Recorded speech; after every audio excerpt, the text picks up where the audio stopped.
All right, welcome everyone to the IETF 110 Administrative and Operations Plenary. I'm Alyssa Cooper and I am the IETF chair for a few more minutes.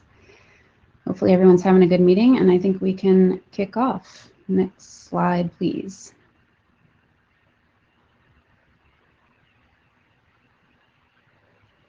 Just a reminder, I know most people have been in meetings already this week, but for those joining by Meet Echo, you're muted when you join, both your audio and video, and we're asking people only to unmute when you are recognized in the queue to speak. If you are speaking in the queue, to turn on your video, and we strongly recommend the use of a headset. If you need more guidance, there's a participant guide available online. Next slide, please. Here's our agenda for today. After this welcome, we will have a presentation from our meeting host, Google, and then we'll have brief updates from a variety of people and organizations in the IETF. Robert, do you have a question? I see you in the queue.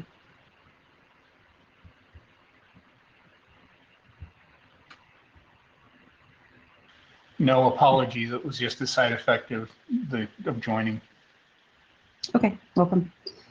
So we'll have updates from myself for the IETF and the ISG, from the IAB, the IRTF, the NOMCOM, the IETF LLC, and the IETF Trust. Next. Then we'll have a short presentation about applying and evolving quick. We will be recognizing our outgoing members of the IETF leadership. And then we'll have our 3 open microphone sessions for the ISG, the IAB, and the IETF LLC. Next, please. So first off, a huge thank you to our meeting host for this meeting, Google. Even though we're not meeting in person, these meetings still require a lot of effort in the background, and the support of sponsors like Google is critical to being able to deliver the meeting experience that we all have. So we are deeply thankful to Google for their continuing support. And I think we have a video to queue up next.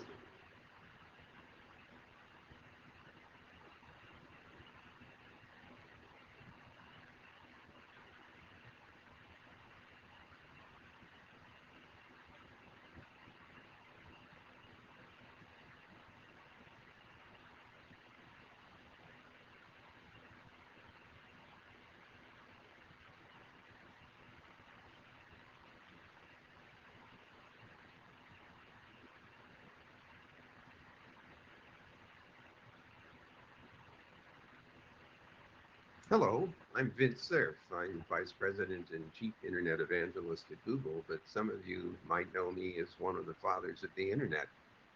Bob Kahn and I started the design work on the Internet in 1973, and the Internet Engineering Task Force was started in 1986. Those of you who've been participating in IETF, thank you. Those of you who are interested in participating, please do. You can't become a member. All you can do is show up and share your ideas. Why is that important? Well, the Internet's been evolving for the past 40 some odd years. And to first order, the reason it's been evolving is to meet new demands and to incorporate new ideas coming from people like you at the IETF. And so let me encourage you to continue all of that creative work. It's a huge opportunity to keep expanding the functionality and utility of the Internet as it spreads around the world.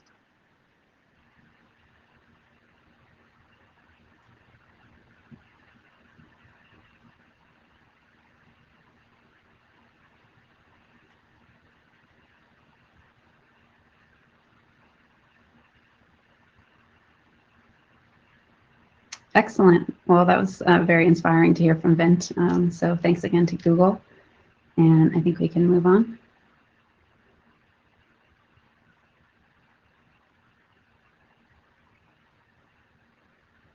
Also wanted to say a huge thank you to everybody who has worked to help make this meeting happen and all of our IETF meetings. And that includes the Secretariat, Meet Echo, the NOC team, the LLC, the tools team, and all those who are supporting the hackathon. Again, the meetings couldn't happen if not for the efforts of a large number of people who put in their time to make sure that everything gets off smoothly. And we've had a really smooth experience this time thus far. So big thanks to all of you. Next. So this will be my report, just a few topics. First, we're going to look at participant statistics, look a little bit at the impact of COVID-19 on activity in the IETF, and talk about planning for future meetings. So we go to the next one. So these are our statistics for this meeting, same format as we've been doing for each plenary during the pandemic.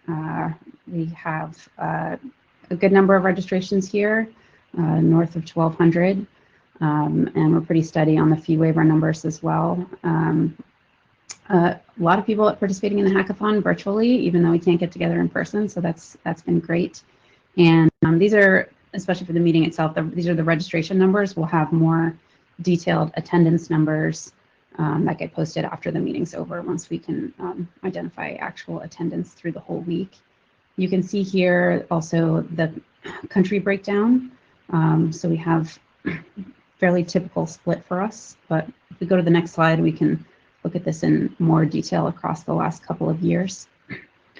So we thought we were inspired by some folks who were collaborating during the hackathon who work on the Big Bang project, and Nick Doty in particular, who produced the chart that you're looking at here. So big thanks to Nick. So what we're looking at is the regional breakdown, proportional breakdown for attendance at the last set of in-person meetings that we had, 104, 105, 106, and the 3 virtual meetings that we've had, 107, 108, 109, prior to this one. So if you look at the first set of 3, 104, 5, and 6, these show a fairly typical regional variation for us. When we meet in Europe, we have a higher participation from people who are based in Europe, not too surprising. Same thing for North America, same thing for Asia. And the swings there can be pretty significant, something between 10 and 20% swings for each of those regions, depending on where we locate the meetings. As we've switched to virtual, it's much more steady. And caveat here a little bit that IETF 107 was not exactly the same format as 108 or 109. If people recall, it was a much shorter day. We did a much smaller number of sessions, so the data might not be directly comparable. But nevertheless, we thought it was interesting to look at. So if you look here at 107, 108, 109, you can see that the proportions are much more stable, and a little change there in 109, but something more in like a few percentage points of swing for each of the largest regions from which we get participation, nothing like 10 or 20%. So that's, I think, interesting also because we have been rotating the time zone of the virtual meetings, but that doesn't seem to affect the regional distribution of the participants as much as rotating the actual physical meeting location. And then the last thing I'll say about this is that the 104, 105, 106 numbers, these are just the in-person attendees. They don't include the remote participants. That might be interesting to look at as well and see what the differences are. All of this data is actually available via the Data Tracker API, so people who are interested can go take a look at that, or if you're generally interested in doing some analysis on participation data of different kinds, not just meetings, but also mailing list analysis, go take a look at that Big Bang project. People are doing some really interesting work there. Good collaboration. Next slide, please. So the IESG has also been tracking a little bit the impact of COVID-19 on a few measures of participation. We looked at some of this data in the last meeting, but we've kind of built it out a little bit more, so I thought it would be good to look at again here. So what you're looking at here is the total volume of email messages on IETF lists, and we have a 4-year comparison from 2017 through 2020. 2020 obviously being the dominated by the pandemic year. And so for email traffic, what we see is that The email traffic during the pandemic last year was roughly in line with what it has been in previous years, a little bit higher, but similar to what we've had in past years. We can go to the next slide, please. If we look at internet draft publications, we see something fairly similar. So a small dip from 2019 to 2020 in terms of the total number of internet draft publications, but not really a huge difference from what we've seen in past years. So that's for total drafts published. And then if we go to the next one, well, if we look at 0 drafts published, here's where we start to see a difference. So from 2019 to 2020, there's about a 16% drop in the total number of 0 drafts published, which might tell us a little bit about new work coming into the IETF and the rate at which people are coming up with new ideas and thinking that it's a good time to publish a 0 draft. I think a lot of people anecdotally who do work in the IETF have had this feeling that it's harder to get new work going without the hallway conversations and the face-to-face interaction. And I think this particular number illustrates that fairly well. There's a few things I'll say about that. One is that there's lots of other ways that you can attempt to measure the impact of COVID on participation, and the IESG is very interested in people's ideas about that. We also had a little bit of discussion about the RFC publication rate and the rate of documents coming into IESG review. Those are more like trailing indicators. This is more like a leading indicator, but it might be interesting to look at trailing ones as well.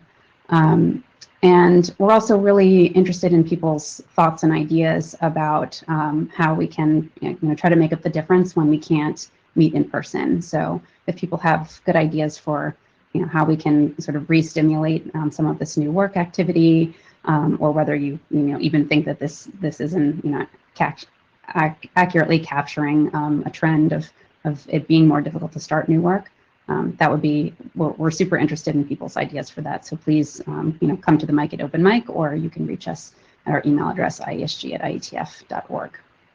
Next slide, please.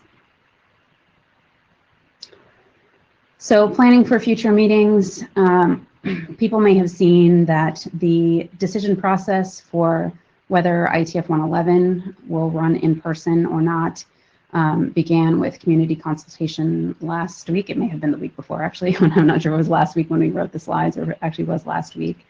But feedback is welcome on the Many Couches mailing list. There is like a very structured and detailed process that we've followed in the past few rounds for making the decision about whether to move forward with an in-person meeting or switch it to online, and the proposal is to follow that process again.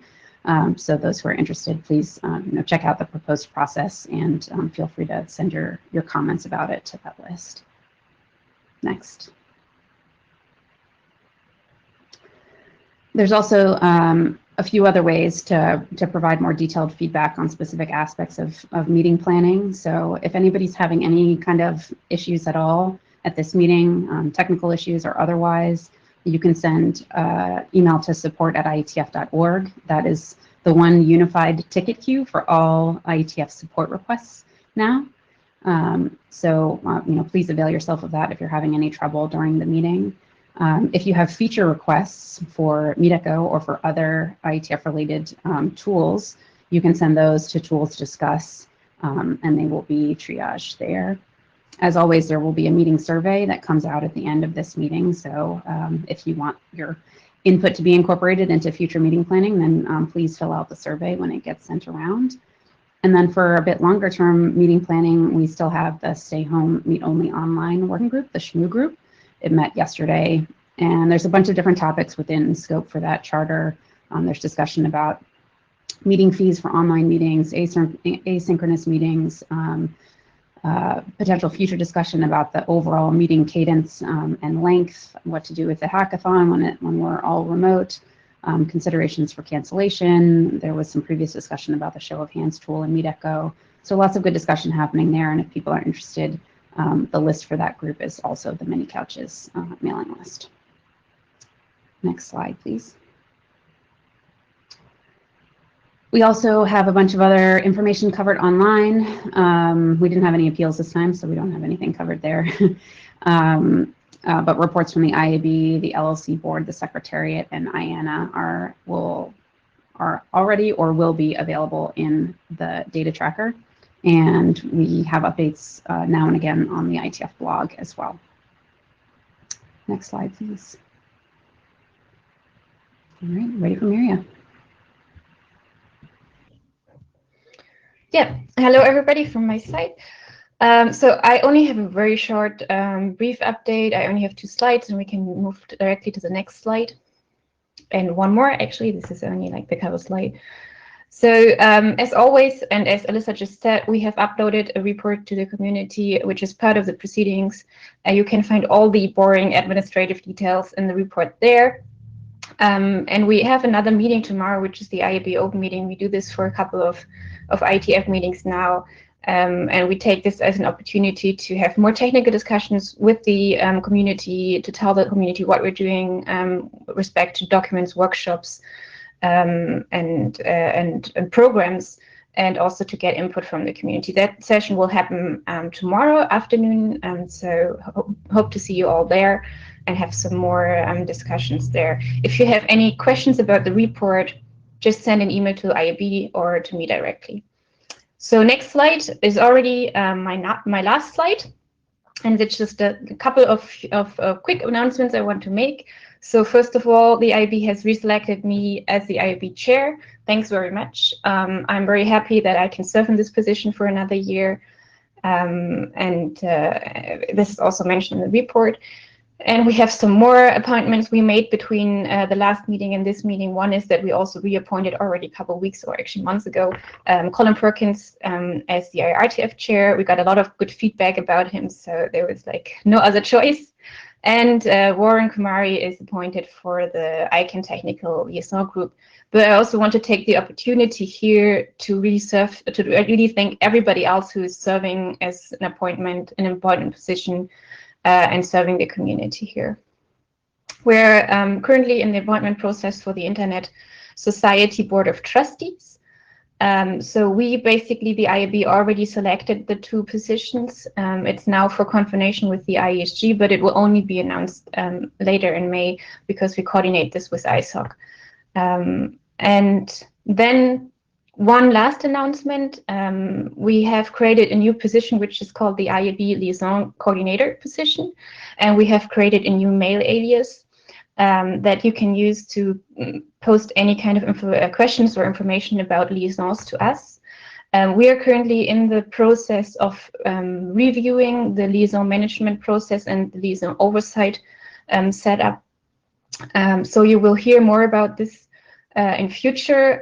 This first new position is really to get everybody, the community, as well as the liaison managers, a clear contact point, because that has been missed in the past. But more information about this will follow in the next couple of weeks. This is an ongoing process, ongoing discussions, and we will also update you a little bit more on this, even so this is more on the administrative side and not so much the technical side, but it's a really important topic for the IAB, so we will also update you with a little bit more details on this tomorrow in the IAB open session. So again, thanks for everybody who has been newly appointed or is currently serving in any positions we appoint, and also thanks a lot for reappointing me as the chair. That's it.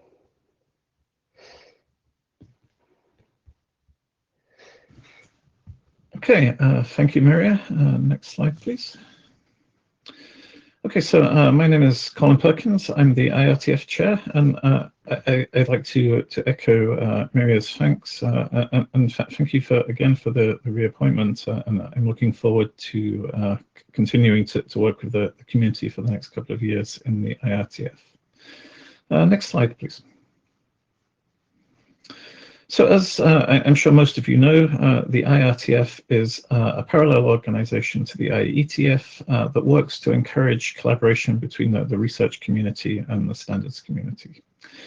It's organized as a set of research groups, and those of the groups which are highlighted in dark blue on this slide are yet to meet, so look out for them later this week.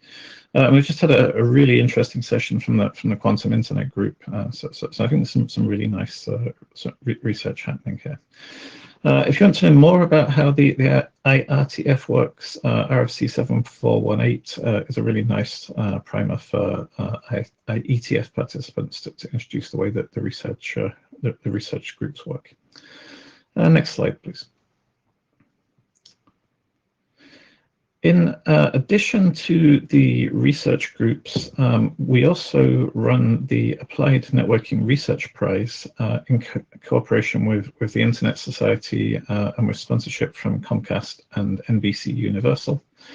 And the Applied Networking Research Prize is awarded to recognize some of the best recent results in applied networking, to recognize interesting new research ideas which are of potential relevance to the standards community, and to recognize and support upcoming people that are likely to have an impact on internet standards and technologies. And in particular, we try to some extent to focus on ideas and people who would not otherwise get much exposure, who would not otherwise participate in the IETF and the standards community, and try and bring them into the community and encourage collaboration and discussion. Next slide, please.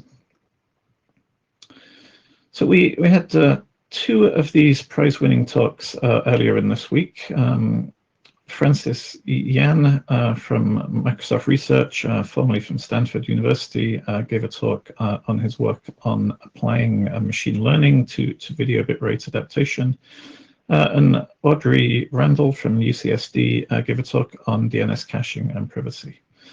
And these were two really excellent, really interesting prize-winning talks. So if you missed those talks, the recordings are on the webpage listed and also on the IETF YouTube channel. And I'd encourage you to take a look at those talks. There's some really nice work there. Next slide, please. And the other thing we do in the IETF is we organize the Applied Networking Research Workshop in cooperation with ACM SIGCOMM. And the Applied Networking Research Workshop is a forum to try and bring the research community, the vendors, the operators, and the standards community together to present and discuss emerging results in applied networking research. I'm pleased to announce that the workshop will be going ahead this year, co-located with IETF 111 in July. The program committee chairs Andra Lutu and Nick Feimster, and the call for papers for this should be out later this week, and the paper submission deadline will be the 21st of April. So if you have any interesting applied networking research, please do consider submitting it to the workshop, and if you don't have any such work, then please do consider attending. And that's all I have, so thank you very much.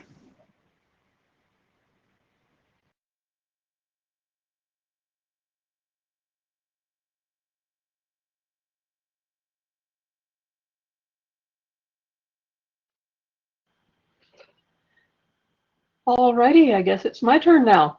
So next slide, please.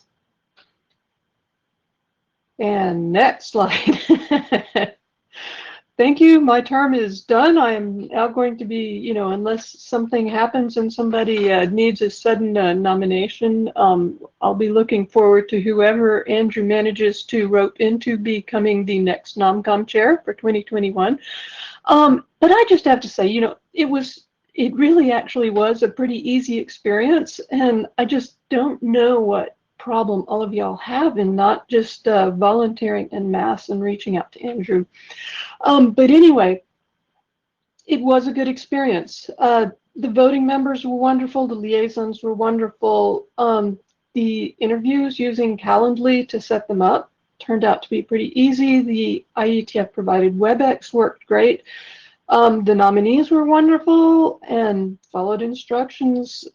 So it was time consuming, but if anybody's thinking about it, as I know Andrew's looking for people, I will be there to help the next NOMCOM chair, and so I certainly hope we get a great new NOMCOM chair, and I really do think it was a great experience. Now, moving right along, I was asked to provide a bit of info on some takeaways.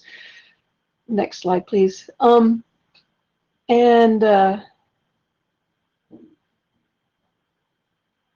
Right. So, oh, sorry. First, yeah, no, this is the next slide.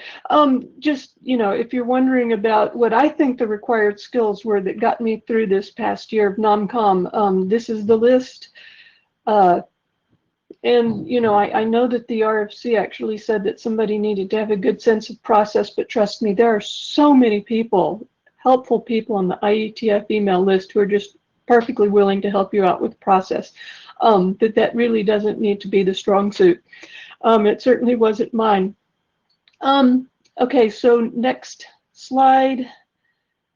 These are some of the takeaways. And this was something that actually was probably, for me, the most stressful part of the entire NOMCOM process was the considerable disconnect between what the IETF community thought it wanted from an LLC board member and what the posted expectations and desired expertise were, and also what the RFC defining the LLC said that was needed. So this is, something that the community may want to think about, because there is the RFC 8711 does say that it should be revisited about 3 years after formation. You'll need to consider giving input. And also I did communicate to the LLC that there was this disconnect.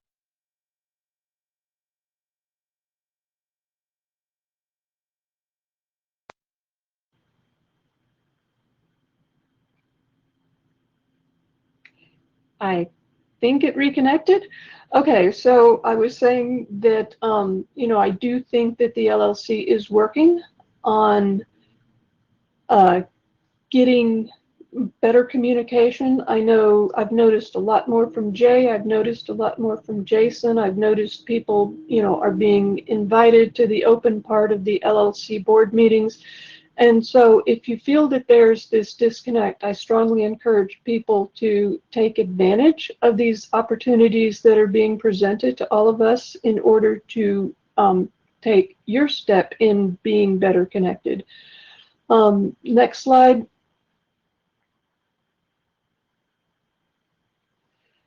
Just some others.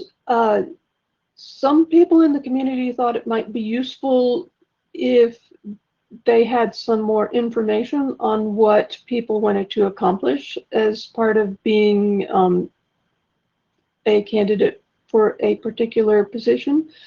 So just some things to consider, if anybody wants to create a new RFC or organize, or I don't know what process is not my strong suit, but maybe consider the existence of a public profile with a statement for nominees and maybe their picture right there. Consider a town hall discussion for IETF chair, which of course won't be happening for this year, where maybe people can get a better sense of the candidates, because while to be widely known within IETF probably means you're only known to about half of the people in IETF, and other people might have opinions on what you'd like to accomplish, but may not have opinions on who you are because they don't know you. Another comment, and this came from some of the people who are not employed by big vendors and are individual contractors and such, and need to get funding for support. There was a sense that maybe if there's anything we can do to shorten the duration of time between putting your name in the hat and getting the decision, that would be helpful. Again, this would be something, process people might need to look at. And then, just another takeaway, and I gave this one at the last session, is, you saw the statistics from Alyssa as to who's participating. And in none of those charts did North America get over 60% from what I saw, and it tended to be trending around 50%, and yet 65% of the nominee pool seemed to be coming from North America. So I think this is something we can improve on, and I'm really intrigued by the work that Keith and Fernando are doing to try to document some of the additional ways to improve diversity that they're putting a draft in Gen Dispatch and things like that. So I do hope that this is a conversation that continues on how to make leadership look more like participants. Moving right along to the next slide. Okay, nominees did like the flexible interview schedule. I had times pretty much all across the day. There was a 6-hour time slot during a lot of people's middle of the night that we didn't have any, but in general, it seemed to work really well. There was an interesting concept that incumbency nomcom feedback is the only way they can get feedback on how they're doing their job. So, it may be useful if we considered other mechanisms for providing current leadership with feedback. It shouldn't be too hard to do.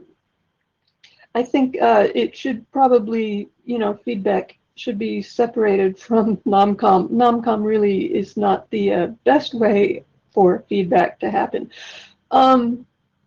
There was a request to coordinate candidate announcements with press release and public relations. And so maybe, bring in somebody like Greg Wood before the announcement goes out so that he could have things ready from a PR perspective before the announcements that get shipped. And I'll certainly work with the next NUMCOM chair on that if that's okay with, maybe we need a discussion on the process of whether that's acceptable.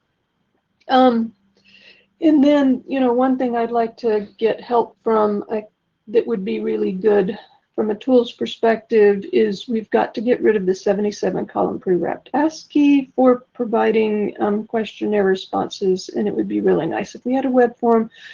And a major takeaway is, yes, NOMCOM can be done remotely. I think it can be done 100% remotely, and I also think that it can be done remotely by just a portion of the members and nominees, and so there should not be any expectation or requirement that, going forward even, that NOMCOM members or nominees have to be present for interviews, for meetings, for any of that. We need to be able to support all of this remotely going forward, even once we get to meet in person again. Okay, I think, let's see, next slide. And I do have some things that I needed to mention that I didn't put on a slide. So I forgot to put a slide together about the community feedback questions. So I'm just going to run through those really quick. There was a question about IESG expectations of proposed standard. So there were unhappy people and there were satisfied people, and there was no consensus on this, to me, and it seemed that the unhappiness was mostly impacted by personal experience with specific drafts rather than general trends, really, because we don't have statistics on general trends. IESG as servants of the community, motherhood and apple pie, absolutely. It was agreed that this was generally how it should be, but there was some pushback that one job of the steering committee is to steer. With that said, there were views from some people that they actually think the various I groups are doing a good job with this. And there are some people who felt they did not. And so I could not say that there was any consensus as to the current state of affairs as to whether people are living up to the expectation of IESG and others as servants of the community. And again, the view seemed impacted by specific personal experiences and how people perceive things, you know, glasses half full or empty or things like that. Engaging with external impacted stakeholders in general, there does seem to be a belief that the IETF cannot exist in a vacuum and needs to engage with open source community with operators, with other SDOs, and with others in order to remain relevant and to avoid having our efforts driven to other organizations. This opinion was not universal. Some perceived IETF to be in a position of strength where it could dictate how things happen in the world, but I would say that the consensus view was one of engagement and humility. Recycling leadership and returning incumbents. This was not a direct question to the community, but it did get discussed post-announcement of the candidates, and it was certainly considered in a lot of the feedback on specific candidates or specific nominees. I would have to say there is strong consensus that people who have a single term under their belt and are doing a good job should be given a second term. There is a learning curve, and so there is not a strong push in any way, shape, or form to simply have new leadership with every cycle. Now, with that said, I did notice a strong trend that once former leaders are out of leadership for multiple years, maybe 4 or 5, certainly more than 5 years, there seems to be a significant number of people who prefer not to put them back in, not as AD. IAB was a little less clear, but even there was a strong, you know, this person's already been there, done that. We'd like to see new people.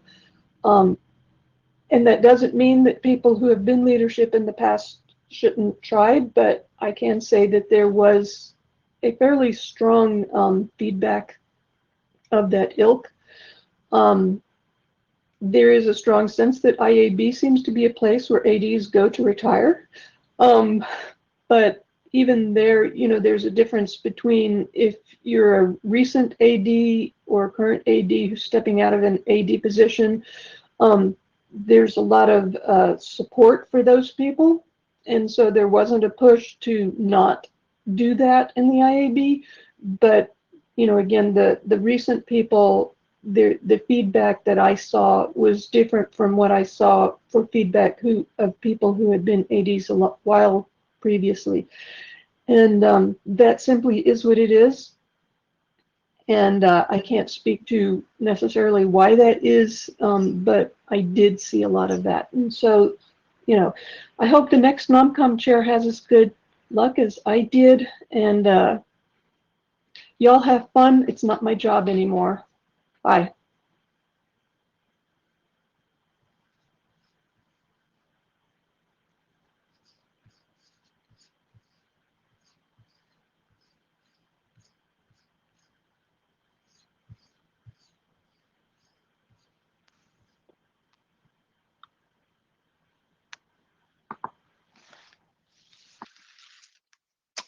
Hi, I'm Greg Wood, and I'll be presenting for Jay today. Next slide, please. Yep, I'm Greg Wood, Director of Communications and Operations for the IETF Administration LLC. I'm standing in today for Jay, who is the Executive Director of the IETF Executive Director and is unable to be here. It's great to see so many of you here, and it's been great to see people gather in sessions over the last 3 days. Next slide, please. As this meeting's been going on, and in past meetings, as Ellis noted, they depend really on the sponsors and hosts of the meeting. So we're very thankful to Google for hosting IETF 110, and especially that they have continued to recognize that there's value to meeting as the meetings have moved online. So meetings rely crucially on supportive hosts. So thank you very much again to Google for hosting IETF 110. Next slide, please. You may have seen the announcement that we've restructured the IETF sponsorship program, and the aim of that is to align the opportunities and benefits of sponsoring the IETF so that they're more appealing to current and potential sponsors. They're easier to administer, and they provide greater certainty for both the IETF and sponsor organizations. So more details available on the IETF website, and Jay also had a recent blog post that talks about this. So I first want to say thank you to the amazing equipment and services sponsors, Cisco, Juniper, and WebEx. They make super important contributions that make this meeting and other events and the ongoing operations of the IETF possible. So thank you to our equipment and services sponsors. Next slide, please. Thanks to Comcast and ICANN for being among the first sponsors to be recognized under several new categories of the sponsorship program, with the diversity and inclusivity sponsor, Comcast and ICANN, and the running code sponsorships of things like the hackathon. So thank you to ICANN for that. Next slide, please. Beyond sponsors, IETF meetings and work generally just would not be possible without thousands of hours really contributed by dozens of volunteers. And you see these listed here, the individuals listed here. So I want to thank them. The code sprint adjacent to this meeting took place a couple of weeks ago, and the participants there, as usual, helped improve the tools that we all use to work online with each other. The Network Operations Center has been working for weeks to ensure that the services and infrastructure that this meeting depends on and other events like the hackathon have worked smoothly. So a sincere thanks again to the volunteers, and thanks also to their employers and organizations for making it possible for these volunteers to dedicate their time to this work. Thank you. Next slide, please. Beyond volunteers, and there's an extremely hardworking, broader team that are really committed to making IETF meetings work, and that's whether they're in person or online, and really no matter the circumstances. A quick side note, as I just noticed a few days ago that the first message to the Many Couches email list that Alyssa mentioned earlier actually happened about 5 years ago around this time. And the first messages included questions about whether or not it would be possible to hold meetings with people on the order of 1,000 people, everybody from home. Would that even be possible? And what are the issues that we'd run into? So I think that we've encountered a lot of those issues and some others as we've gotten ready for this and made this meeting and previous meetings happen. So this team, along with other members of the IETF community, have found a way to make these meetings work. So thank you to them. Next slide, please. I know many of us are already looking ahead, even if we're in the middle of IETF 110, we're looking ahead to IETF 111, and we're grateful to Juniper Networks for hosting that upcoming meeting. And as noted, on the admin discuss email list, there's a consultation and evaluation about the location and other aspects of that meeting and the process around that. And feedback is requested by April 2nd. So I encourage you to take a look at that and provide your feedback if you have thoughts. Next slide, please.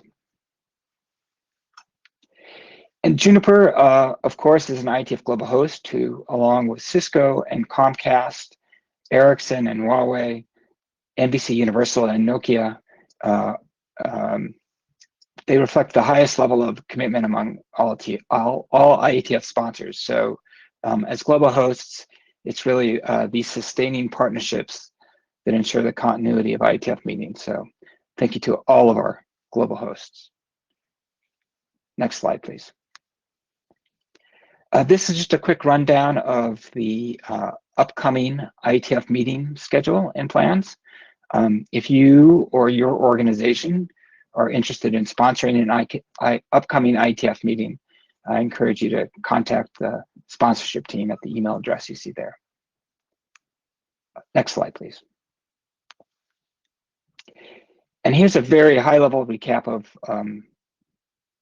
participation numbers from this meeting. The important point, I think, from the IETF LLC point of view is that you can see that we've exceeded the plans or the expectations for and the budget for participants at this meeting. So we're in good shape there.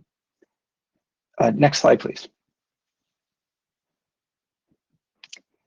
And finally, here's a reminder of what Jay and I look like when we are well lit and photographed. And also just a reminder that we are currently in the process of engaging a full-time fundraiser who will be focused largely on the opportunity presented by the IETF endowment. We also just posted a position for the senior software development engineer, and we're actively seeking candidates for that. So feel free to point candidates you think might be good fits in our direction, and there are details posted online, but you can also just drop me an email and we'll get them headed in the right direction. And with that, I want to say thank you, and I look forward to seeing many of you in meeting sessions and on Gather over the coming days, and I'll pass it off to Jason Livingood. Thanks. Great, thank you very much, Greg, appreciate it. My name is Jason Livingood, and I'll be giving the LLC board update. If you can please go to the next slide. So this is our current list of board members. You'll notice, of course, that Lars is the new person on the board as a result of his new position. So we're welcoming him to the board. He's joined our official lists as of today, and we've been working the past few weeks to onboard him and prepare him for everything related to the board.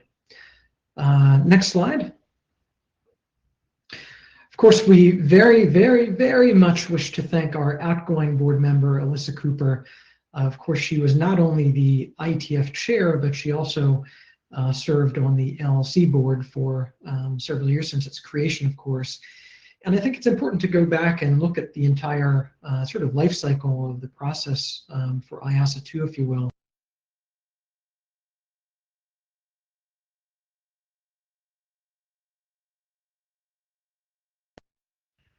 All right, hopefully I'm back. At the beginning of the IASA 2 process, Alyssa was really part of helping organize the IETF, helping create a working group and try to achieve some consensus in the organization of the IETF about where we needed to go, and then was able to get the LLC formed in cooperation and partnership with ISOC, and then able to serve on the initial interim board, and then of course the first full board. So she's been a part of this effort for many, many years, predating all of us on the board, and we really appreciate her contributions, not just to the board, but to the IETF more broadly. I would also say I'm sure she's very eager to have some extra personal time to devote to other activities, and we are going to be sharing, usually we would do this at the stage, but we will be sharing some gifts with her to help her and her family enjoy some much deserved time off and a little bit of break and more family time. So thank you, Alyssa. Really appreciate your contributions. Next slide, please. All right, so upcoming board meetings. We do have a board meeting later this week on the 11th, which I think is actually tomorrow. So you're welcome to that. You can find the links at the bottom that get you the WebEx information as well as the agenda. I'll also note that at this meeting tomorrow, we are finalizing the agenda for our strategic retreat, which will take place the 24th and 25th of March. That will also be largely open. I think there's only one small section that is not open. So we'll be posting after the board meeting the agenda for that retreat and WebEx links and so on. So you're welcome to join us for that as well. And we've got comment periods, of course, throughout to get feedback. So thank you. Next slide. So some current work, we obviously concluded the community survey. That was one of the recommendations that came out of the NOMCOM, and we implemented that in December, and I think had feedback open on the survey through January to allow people to comment through the holidays, and we circulated results, posted a blog about that. I think the only comment I would have there is it would be great to have more respondents next year when we do it. Number two, we're finishing up a sort of the preparation of the fiscal year financials and completion of an independent audit, as we did last year. I already noted the strategic retreat. I will just make a quick note of the items that we so far in our draft agenda are focusing on. One is community engagement. Two is how to kick off the IASA 2 retrospective. Three is fundraising. Four is improving diversity and inclusion. Five is what does post-COVID return to normal look like for the organization, and what implications would that have administratively, technically, and financially. And then finally, reviewing any additional strategic, administrative, or technical debt that we need to have the organization focus on. So that brings us to item 4 here. As I mentioned, fundraising. We're very close to having that fundraiser onboarded. Jay's working on that diligently. The IASA 2 retrospective, I mentioned that in our retreat. That's where we'll really be digging into that for the first time. This was required. It was put into the RFCs and BCPs when we kicked off the IASA 2 or approved the IASA 2 structure, that we would conduct a retrospective to see if there were any gaps in the IASA 2 structure, if there are any things that we would like to tweak. I think the idea was, instead of doing this once every 10 plus years, to do it on a somewhat more agile basis, though I think 3 years is still a little bit waterfall, but in any case, come back and see if there are minor course corrections that we want to do organizationally.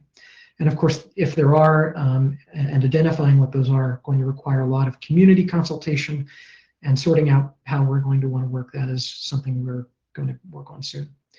And I mentioned, of course, onboarding our new board member. Next slide, please.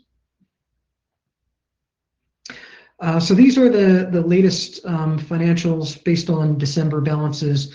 The only 2 notes here is some of the net income differences, and we'll have more information about this when the financials are shared.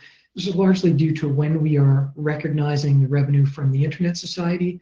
And so we had a certain amount of revenue that was forecast for this year based on prior process.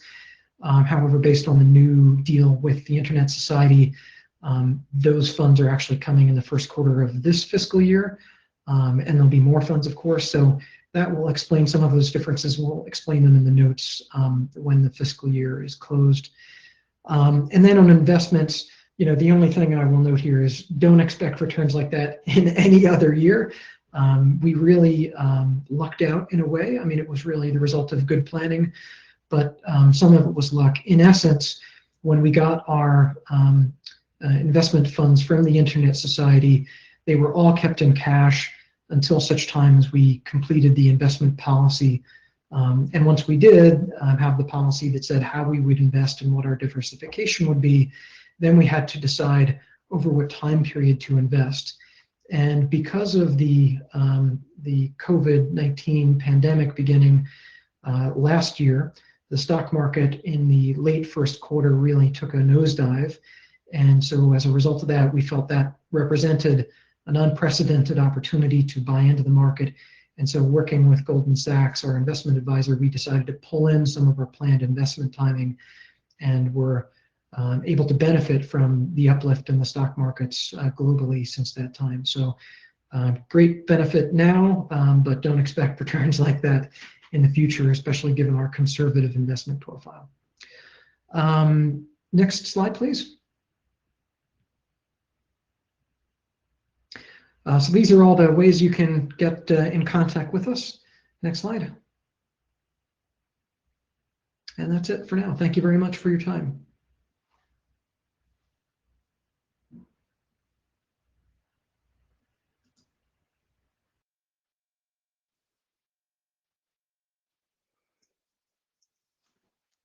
Hello there, I'm Glenn Dean, and I'm going to give a presentation update on the IETF Trust activities.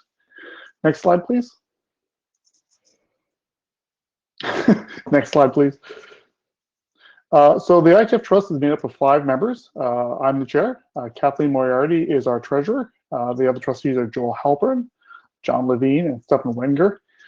Joel was just re-upped for another 3-year term by the NOMCOM, and so we welcome Joel back and continue on his service as a trustee. Next slide, please. So a lot of people don't really hear much about the IETF Trust, and we're probably the most misunderstood part of the IETF. Simply put, the purpose of the IETF Trust and the reason it was created was to manage the IP assets for the IETF with the goal of making them easy to use and available to use, but while protecting the ownership of those assets so that the IETF retains control and is able to do with its assets what it wants to do. With one, we focused on the IETF. One extension was done in 2016 as part of the NTI IANA transition. There's some material from the IANA that also came into the trust care, such as IANA.org, the domain registration, and things like that. And so we serve both the IETF and the broader community. So if you ever wonder who owns the domains like IETF.org and all those other kind of stuff, and who takes care of the registrations, well, that's one of the things we do. We also manage the copyrights, logos, photos, things like that. Trademarks, as well as software, so when tools and RFC tools and things like the Yang catalog are published, we worry about the licenses there and make sure that everything's kept in order. One thing we don't do, by the way, is we don't do patents. So we do IP, but not patents. Next slide, please. So the trust is a fairly quiet group compared to certainly groups like the LLC, the IAB, and the ISG and working groups, because hopefully not a lot of legal stuff needs to be done. But there's a few things we do need to keep up to date. One of them was the IETF Trust website. I don't think it had been updated since the IETF Trust was originally created many, many years ago. So we undertook in 2020 restructuring the website, updating it, refreshing it, so that it no longer looked like something out of the mid-1990s. We brought it up to date with, early 2000s at least styling. One of the big reasons we did this, by the way, was we wanted to create an easier way for the community to engage when they needed to engage with the trust, which is primarily around licensing. We get requests for licensing RFCs. How do you do that? We get requests for licensing using our logos, stuff like that. This is meant to be a front door and help people understand what that process is, how to engage with it, and how to work with it. The other thing we've done recently, in late 2020, we did a consultation with the IETF community around some clarification of the IANA parameter registry usages. They themselves, as stated, if you look at them, they don't bear a copyright statement. We had to take a look at that and decide what was the appropriate thing. We did a consultation with the community. Feedback. Our goal, of course, is to make these things easy to use with minimal process.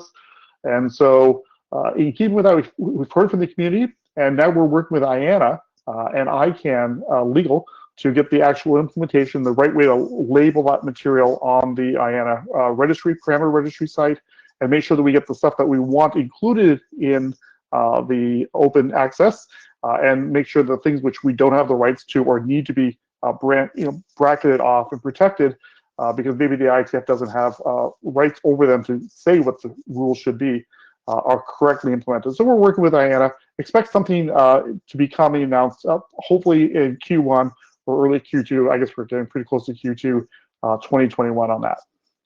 Next slide, please. So we have some other stuff we've been working on. We, of course, daily, or as they come up, will handle license requests for trust assets. That's just part of our normal day-to-day business. One of the things we, however, have been taking a look at is we're looking at to see new situations that are coming up, such as around the GitHub repositories and what's the appropriate way to label things and make sure things are protected. In addition, we had requests suddenly coming in for things that are non-traditional things the IETF would grant usage rights to people outside the IETF to, things like wikis and stuff like that. This is above and beyond our traditional RFC content that we already have well-established processes for managing, or things like our trademarks. We, of course, ongoing, we maintain our registered trademarks. We do that around the world. They are not things you just do once and you walk away from. You have to maintain them, you have to register them, and make sure that they are kept up to date. And we as well defend them. In case somebody infringes upon them, you have a requirement to defend the mark, or you can lose the right to use it. The other things we're working on, a couple of things right now. we've been re-looking at the early RFC author assignments that were done. If you know some of the history of the IETF, the trust came into existence fairly late in the IETF's long existence. And so the early RFC assignments were handled a little bit differently than the ones that are today. And so we've been reviewing that, and we're going to go back and make sure that everything, all the transfers, all the assignments are in order, and that we have all the paperwork in hand, and that those things are all really well done and documented. Likewise, we're going through and reviewing and updating the list of assets held by the IETF Trust. The IETF Trust is volunteers, and there's been a lot of turnover through the years. And so one of the things we're trying to make sure we've done is that everything and all the institutional knowledge, including the list of every asset we have, is well documented and published on our website. Next slide, please.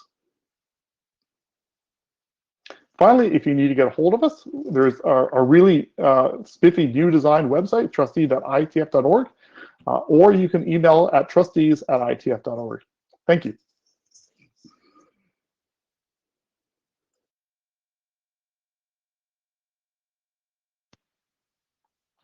Good day. So I'm Magnus Westlund. I'm here to talk about applying and evolving quick for every one of you. So next slide. And I'm the outgoing transport AD. So I had the pleasure to quite recently approve quick version 0.1, 0.0.0.1 and HTTP 3. And this is, it's been almost 5 years since the BOF, and seen lots and lots of GitHub issues, over 2,000. There's been almost 8,500 emails on the working group email list. There've been 23 different meetings of the group, and some 21 interoperability drafts of different points of quick during development, with over 20 different implementations being involved. There's also been quite a lot of Slack discussion between implementers. And the result here is really 6 high-quality documents, which I'm very grateful. And I really want to thank everyone that's been involved in this process. I do note that when you take the GitHub process beyond the working group stage, beyond what the RFC describes, we did run into some process issues, so to say, with in IETF last call and ISD review. One, for example, about collecting feedback in IETF last call and the review teams that don't see that request. It's just one example. So there's a few things here for ISG and the IETF Institute large to work on, I think. Next slide. So HTTP3 usage is already quite extensive in the web. It will continue to grow and it will evolve. I also expect to see much more HTTPS usage with HTTP3 for other applications than the normal web. And use Quick as a transport protocol, maybe for your protocol. So it's been started somewhere. We have 2 known use in IETF. It's DNS over Quick and Mask. There are some more different cases under consideration. It's not been adopted yet. So it's time for you, I think, to really ask yourself if it's time to start using Quick for you or not. So let's see what you need to think about if you're going to do that. Next slide. So application mappings or upper layer protocol or high layer protocol mappings onto Quick. HTTP3 is just one such example. You can do it in your own working group. You can do it in other SDOs or your organizations or companies. I would recommend you to read the applicability draft. It's not yet ready for publication, but it will soon. And if you have any questions, don't hesitate to consult the Quick working group, its chairs, or potentially the transport ADs. So what's good to know here is that if you trying to do this, realize you're missing something from Quick, and you would need a Quick extensions to solve your issue, that's one case where you really should start discussing with the Quick working group, because if this is a general extension, then maybe it should be done in Quick working group as that general extensions. If it's something very, very specific, it might be fine that you do it in your own group. And another thing, if you start experimenting or working with this, don't hesitate to register a provisional code point by IANA for any of the registration. And do that as soon as you're ready to actually start having that implementation. Quick has a lot of extension space. There's no shortage of code points. Most fields are 32-bit longs, and the registration rules are very open, so to say. So don't hesitate to register. At this stage, we're also doing a quick rechartering. It's out for external review currently. It's continuing in the working group in maintenance evolution of the basic specifications. It's also continuing on the operational documents that have already been started, but some new things like QLog, for example, is being considered and enabled by this new charter. And also general extensions is what the group is chartered for. So I hope now you have some more idea where Quick is and that it's ready. Hopefully it will be published within weeks, the first basic specs. So there's nothing that prevents you from using it from a reference point. And I have the possibility, if someone has any clarification question or anything around this, you can step up to the queue and ask your question before I hand this over.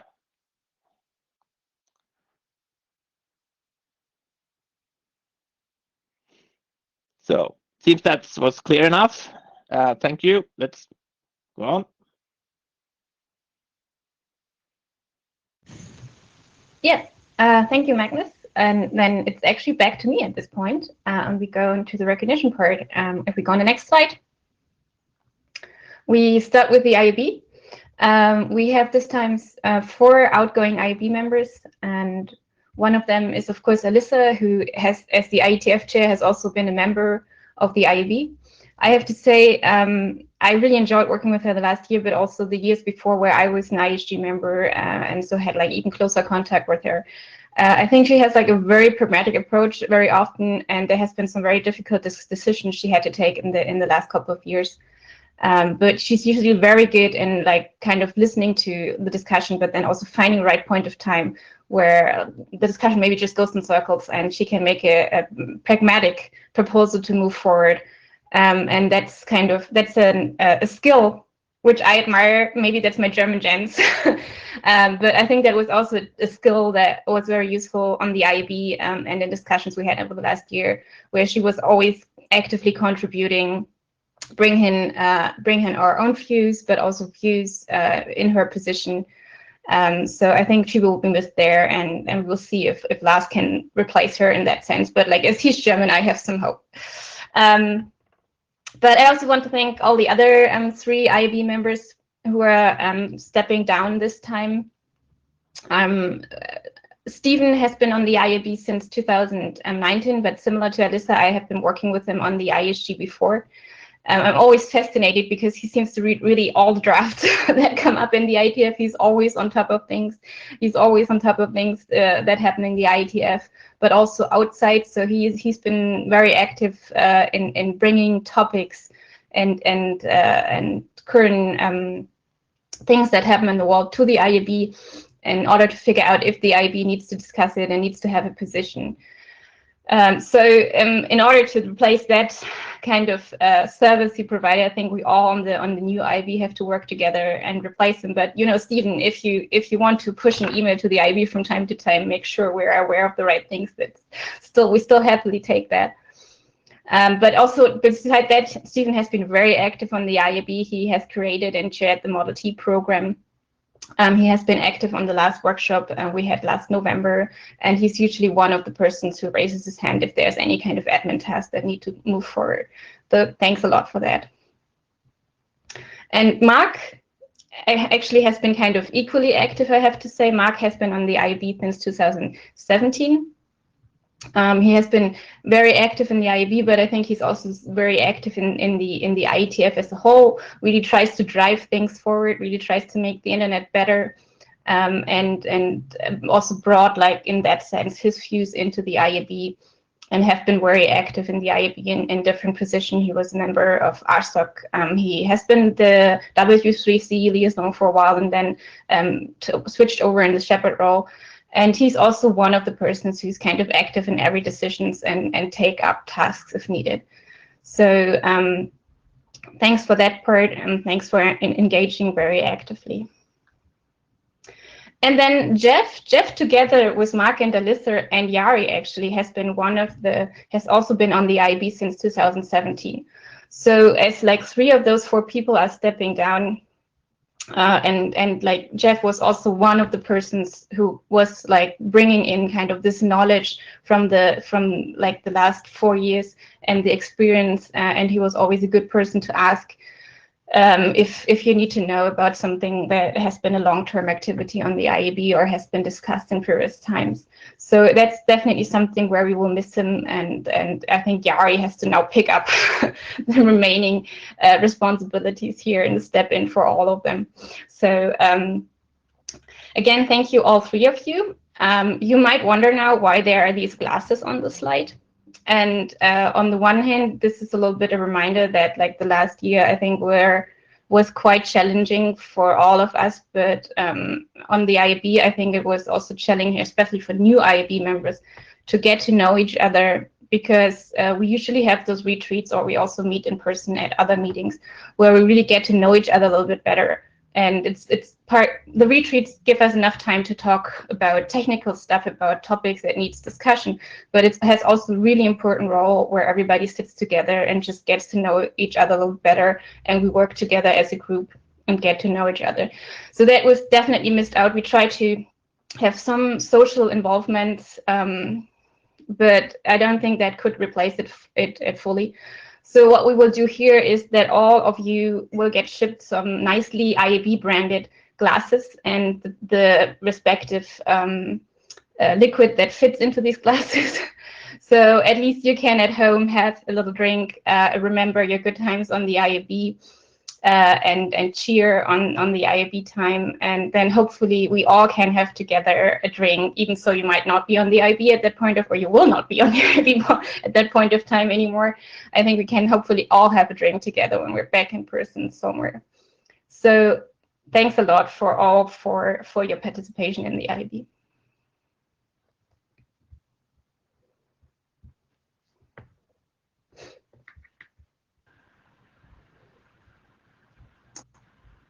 Great.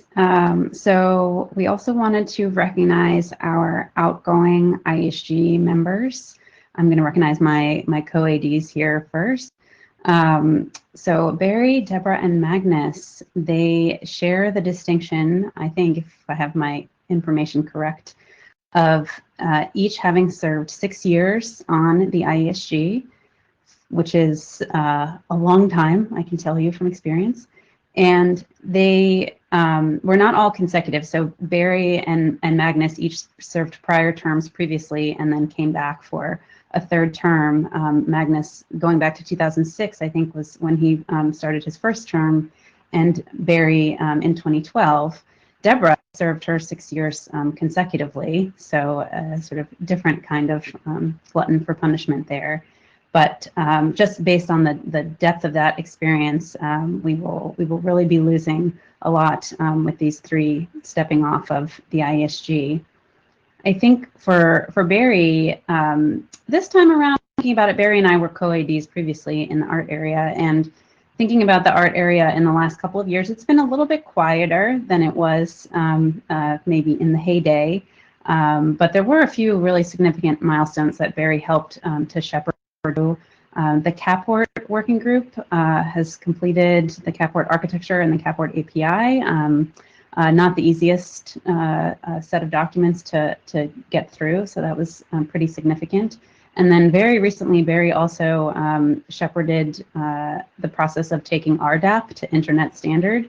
As we all know, there's not that many protocols that have gone to Internet Standard, so that's definitely something to be celebrated. Deborah has been our stalwart traffic engineering guru on the IESG for a long time. In addition to all of that work, she also had, each of these ADs really had their share of document suites that weren't the easiest to get through the process, but they persevered. And so for Deborah, what I remember very clearly was the Lisp documents. She shepherded updates to a suite of Lisp documents in the last year or two, and I Again, that was a long process with lots of great feedback, in particular from our friends in the security area, that really made the output much better. And she's been overseeing all of the deterministic networking work, the DetNet working group, which has recently gotten a bunch of their documents approved and out the door.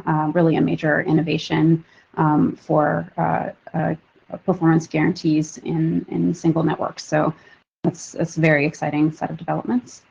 And then Magnus, he already talked about Quick. I just have to say, like, you know, there's an infinite number of jokes about when Quick was going to be finished or when Quick V1 was going to be finished. And you know, we kept saying it's gonna be this year, it's gonna be that year, and it kept getting pushed back. But Magnus did manage an impressive feat, which was to basically land right on time for his own IESG cycle. It's always painful when big document suites kind of get passed on from one AD to another when they are that far along in the process that they are in IESG review or they're entering IESG review, and then you have a new person coming in. So super big kudos to Magnus for pulling that off and actually getting the V1 document suite through the whole IESG process prior to stepping down. There's a lot that goes into it and a lot that's out of your control as an AD. So that's pretty impressive. And then just since, you know, highlighting a more difficult set for everyone, Magnus also oversaw updates to NFS.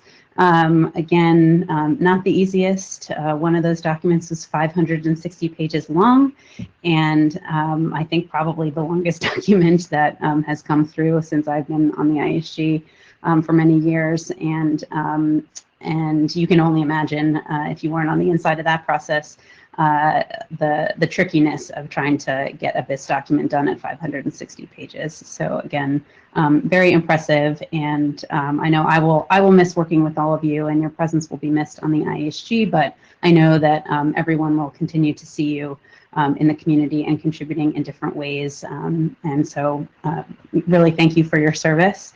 I cannot speak to the censored icons on the slide, so I will turn it over to Lars for that.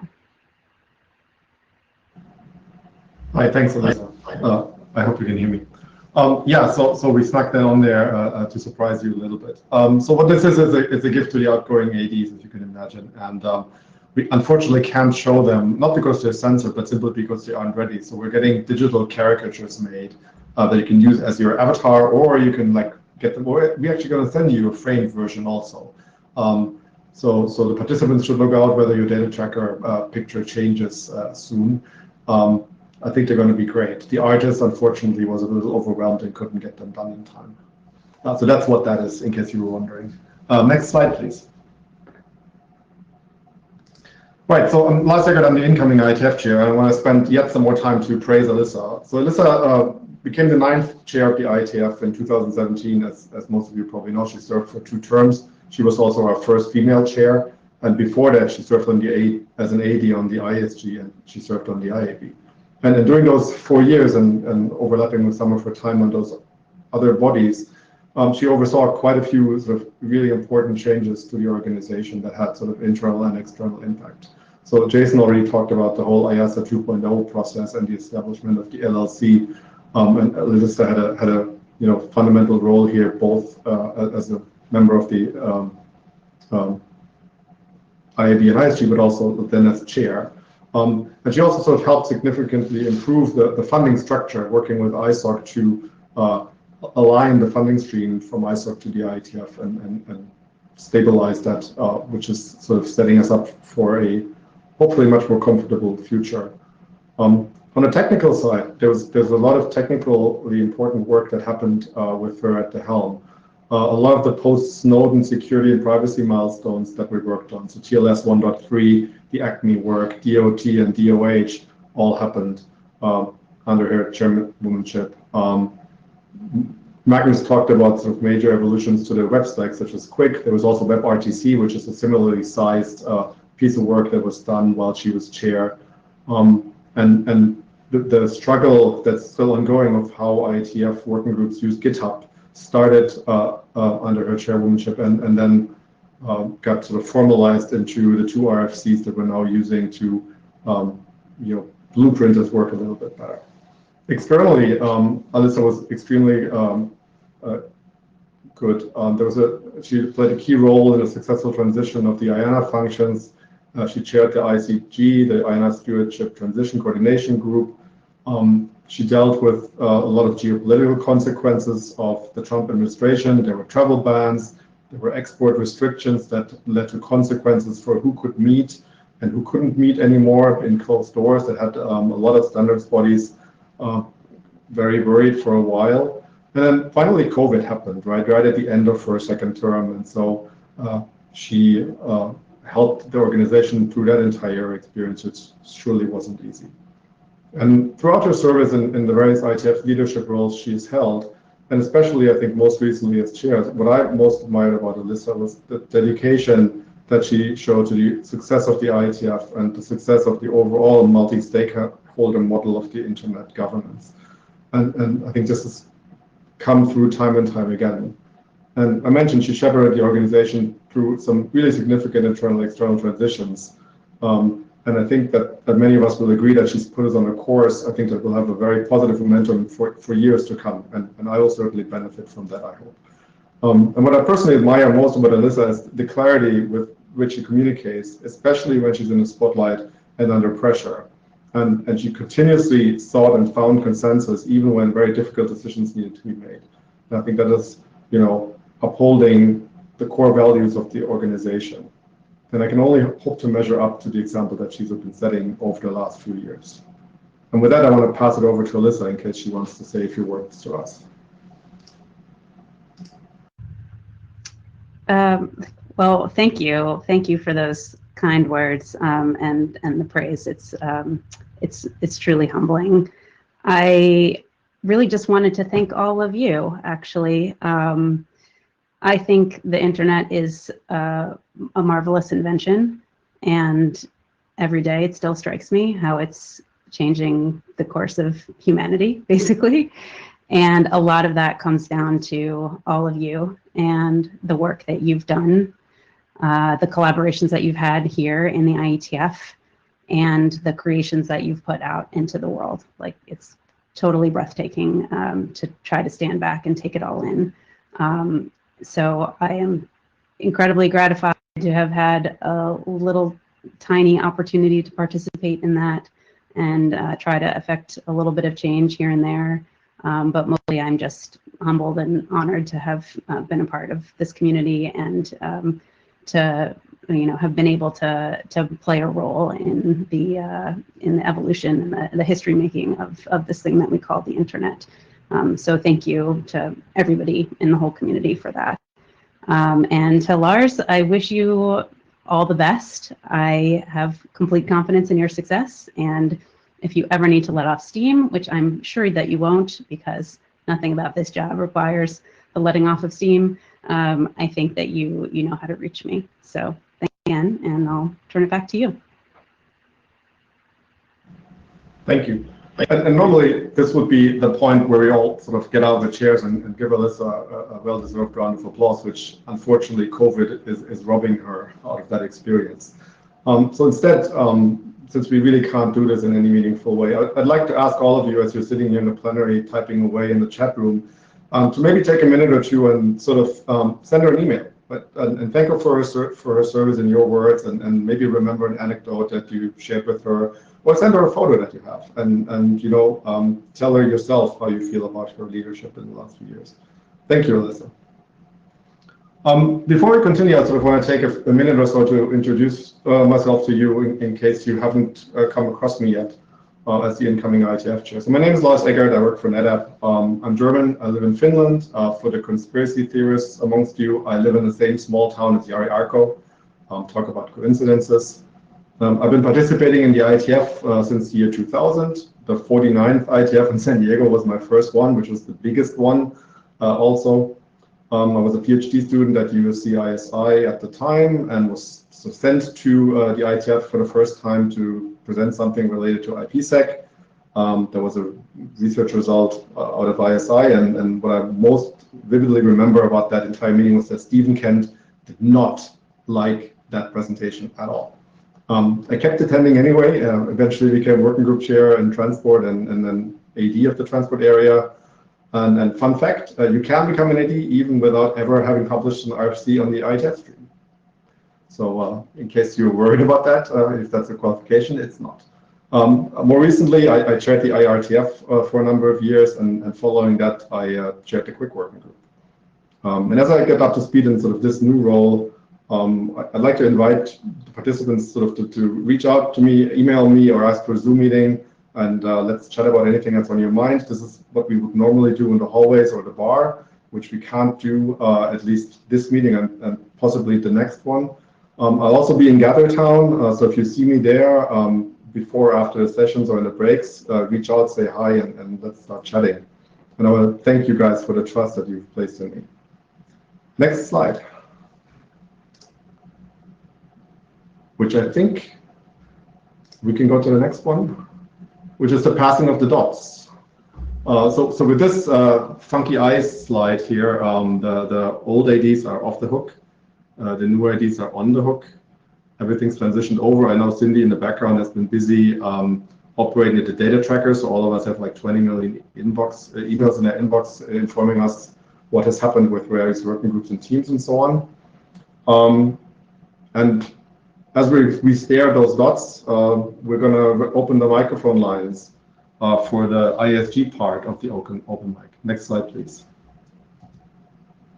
So this is the incoming and outgoing ISG they're all still going to be here, at least for the open mic part. We have gotten some questions by email. I'm going to read them in no particular order, and we're going to have some responses, and then you guys are also free to ask questions over the Meet Echo, of course. But let's get started with those two we've gotten by email. And since we didn't clarify whether we're going to have these questions be anonymous or not, I'm not going to mention who sent them in. If the person who sent the questions in would like to identify themselves in the chat or come to the microphone in response, please do so, but don't feel obligated to. So the first question says, are you satisfied, you the ISG, satisfied there's a suitably robust procedure to ensure a clear separation of roles when a working group co-chair is a co-author of an internet draft? Just posting an email with a no hats disclaimer sometimes seems a little weak. For instance, when emails relate to progressing the document, such as call for adoption, consensus decisions, working group last call, and so on, rather than the document's contents. These potential conflict of interest issues sometimes arise at working group sessions too. I think if I remember correctly, Barry was going to speak to this question. Barry, go ahead. Yes. Hi, I'm Barry Lieba, and yes, I think we are satisfied in general. The general thing of chairs having technical contributions in their working groups, and we expect that. And for that, I think giving a no hats statement is adequate.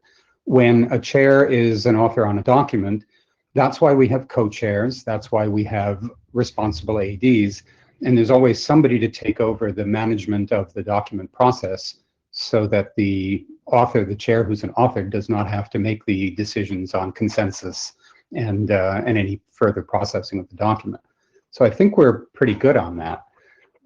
We have in the IESG, we've had a number of situations where an AD is an author on a document and asks a co-AD to handle the processing of that document.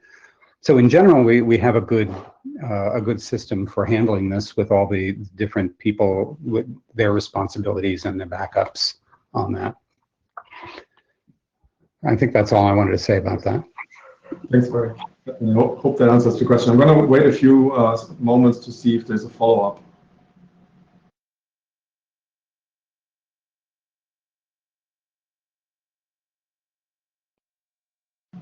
Okay, it doesn't seem to be the case. Then I'm going to move to the next question that we were emailed, which says, having asked the questions a couple of sessions ago, I just wanted to ask, given increasing antitrust enforcement efforts, including recent litigation, are there any updates on the efforts to enhance the transparency of potential conflict of interest within the IETF standards development or approval process?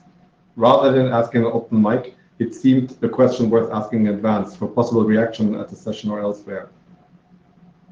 Some similar transparency concerns are raised in draft GONT diversity analysis -00. And I think Barry also volunteered to take this one for us.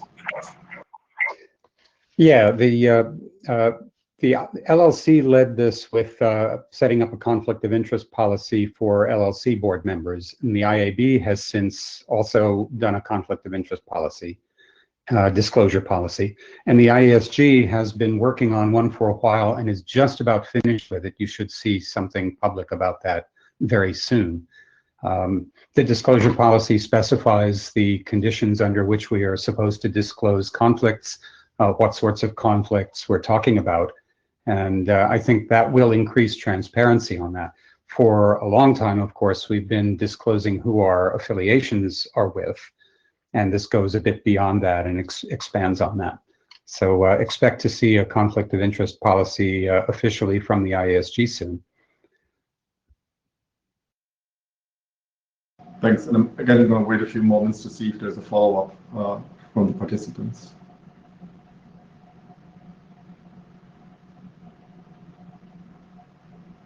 All right, the third question we were sent was about what the plan for IETF 111 is. And I think Jason talked about this a little bit by pointing out that there's a consultation going on. But in any case, this is mostly a question for the LLC and for Jay, which is why we're punting it over to that open mic session. And with that, we come to the end of the questions we got by email. So if there's any questions from the audience now, please get in line. And we have Andrew in line already. Go ahead, Andrew. Hi, good day, probably is the best greeting. I'll also post this question in the chat in case it's hard to follow with audio. Yeah, essentially, we see a lot more groups moving work to GitHub, and they're using it in different ways, and often it strays sort of beyond the original sort of stated use of just using it for sort of purely editorial discussions.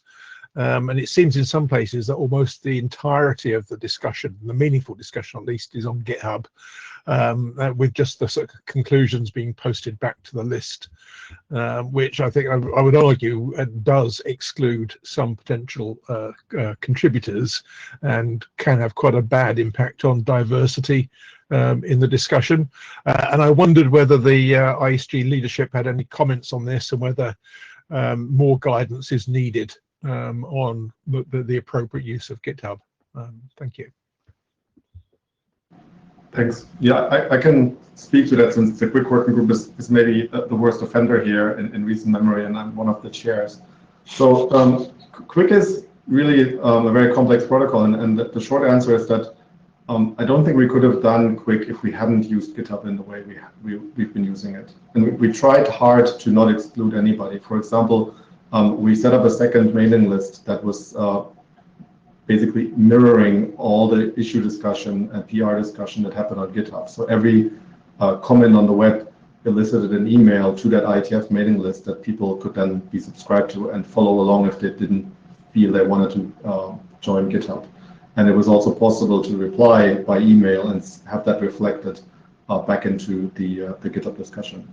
Effectively, I don't think we've seen that being actually very much used. I think I remember off the top of my head like 1 or 2 participants that initially used the email feedback, but then very quickly switched to GitHub.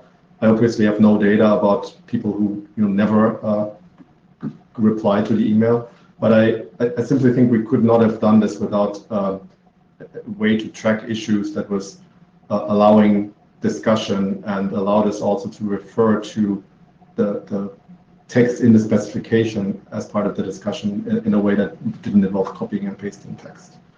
So that's, I think some of that is reflected in the RFCs that we have that talk about how working groups should use GitHub. If there's anything else that can be clarified there, I think we should do that, since I don't think the use of GitHub is going to decrease in the IETF. And Magnus already mentioned in his section on Quick that how we're gonna extend the GitHub process into the ISG and then the RFC editor phase of the document lifecycle is an open question at the moment, and we have one example where we did this with Quick, but we don't know if that's the best way to do it. I think Barry wants to speak to that too. Go ahead, Barry. Yeah, I guess I'm talking a lot here, but yeah, I want to expand on one thing that Andrew brought up was that if using Git excludes some people, I think over time the IETF has to modernize its tools and move into different tools. And this is an example of a situation like that where we are moving to some hybrid of email and GitHub. And we're just, anybody can get a GitHub account, I think. So I don't think we are actively excluding anybody. We will have a situation where some people are not comfortable with using GitHub. And we've even seen that in the IESG as the quick documents come forward and the discussion between the IESG and the authors started happening in GitHub, and not all of us were comfortable with that. I think the community is going to have to move toward becoming more comfortable with that over time as more and more work moves into GitHub, and I don't think that's a bad thing.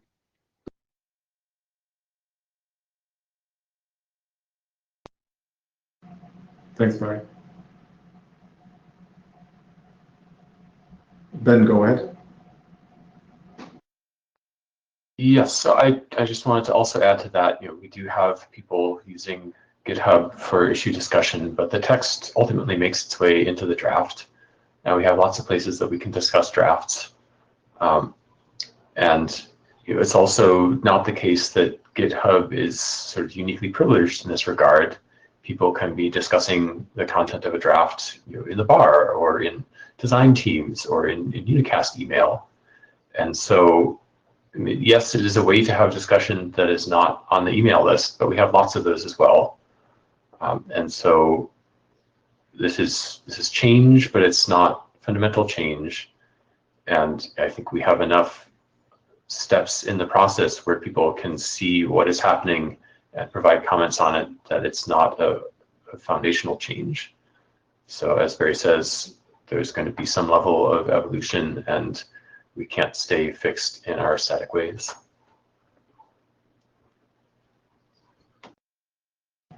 Thanks, Ben. I don't see any other responses from the ISG, so let's move to the next question then.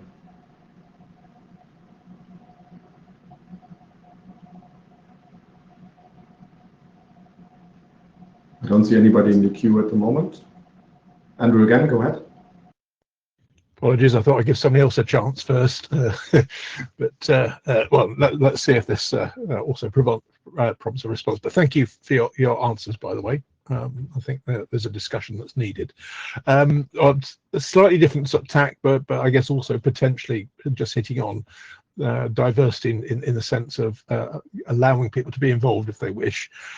There's an awful lot of work going on in interim meetings, particularly sort of since COVID for obvious reasons, and there does seem to be a risk of shutting out sort of either people that are busy or miss the relevant mailing list post of interims happening, or frankly just don't have the bandwidth if some of the working groups are almost having bi-weekly interims, which is quite a significant ask of people.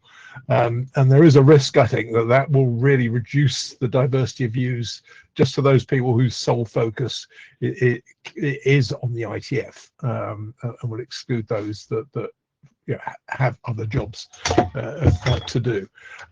So again, does the sort of leadership have thoughts on maybe how to get more representation into interims, and or how to get the important discussions happening in the main IETF meetings to ensure there's a broader range of participation? Thank you. And again, I'll post that on the list in case that wasn't entirely clear. Andrew, I think Roman wants to respond to that one. Go ahead, Roman. So great question. I mean, certainly the cadence of meetings can be challenging to include folks, but I don't think we have a new situation here in COVID. Pre-COVID times, I mean, there was the ability to have the cadence in the meetings, the cadence of meetings at any particular time, as long as it followed processes. I think that's really the thing we needed to be very cognizant of during COVID times, as everyone became very comfortable with the various kind of remote meetings, that we kept to the practices of 2 weeks notice, minutes as required, so folks can follow up as required. I will also say, just anecdotally, where I've seen working groups have frequent interim meetings, we actually see higher quality specs, and we're talking more about it, and we're getting documents pushed at a faster pace.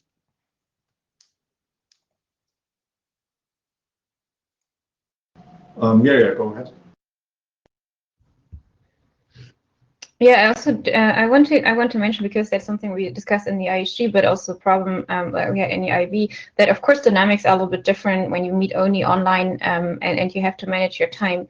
And so I think it actually makes sense for working group chairs and all participants to rethink about how they want to use their meeting time. I think it's actually very good to see that in the interims, discussion is sometimes much more focused on specific issues, while we use the plenary meetings to have like more cross-area participation and so on. So I think we can do more in making sure that on the one hand we can use the meeting time most efficiently and make progress on our work, and while also have sync up times from time to time where we keep other people in the boat and work together. So I think this is something that we can learn from the current situation, and we should reconsider, and we should have also previously all been working on trying to improve how we use our meeting time. Thanks, Miriam. And John wants to reply too. John, go ahead. Yeah, I at the risk of being glib, I will parody the question as, you know, can everybody please stop working so hard? It disadvantages people who don't have enough time to work that hard on the working groups work, which I expect is not really the intention, but at least. Interims I participated in, I want to agree with Neria that they, or at least what I think she said, which is that they tend to have a more focused and interactive agenda, which I think is a good thing, not a bad thing. If we are having interims where we're just reading slides at each other, then that's a negative. But if we're having interims where actual work to move working groups forward is happening, I see that only as a positive. Thanks.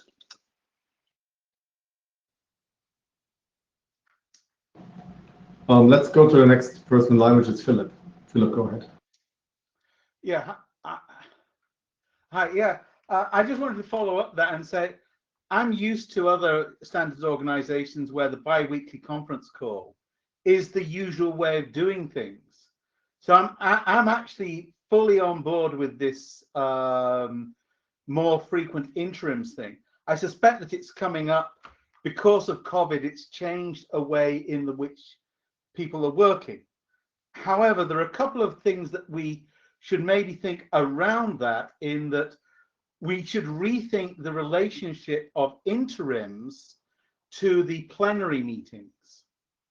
In that, you know, I've not been involved in Quick and HTTP3, not because I didn't have anything to say, but because, you know, there's hundreds of other people trying to say stuff, and so I said what I had to say and went away. And, you know, I think that that's one way of interacting, and, you know, you don't need to be 100% engaged in a particular working group. However, maybe what we need to do is to rethink the way that we use plenaries, so that instead of thinking of the plenary and the interim just being the same thing, an interim being more akin to an editor's meeting in which everybody who wants to can participate and you work the issues list, and the plenary meetings being more outreach, explaining yourself to the wider community, explaining where you are, where you're trying to do, and the consequences of the design decisions made, so that the wider group can then say, oh, right, yes, you've decided to do this, but that makes your protocol not work for green Futzwitzels. And the other thing I'd say is that we really could do with some sort of tool that would aggregate information on when all these meetings are taking place, so that when I am planning out my calendar, I can look in one place and see, oh, right, the 6 interim meetings in the next 3 weeks. These are the ones I'm really interested in. I will schedule that time. And I think that we could, if we thought of this as an opportunity to rethink, we can be more productive. Thank you, Philip. The one thing I want to quickly point out that there is actually, the data tracker has an iCal subscription that people subscribe to that has all the upcoming IETF interim meetings. So you can at least see them in your calendar. I actually use that quite a bit.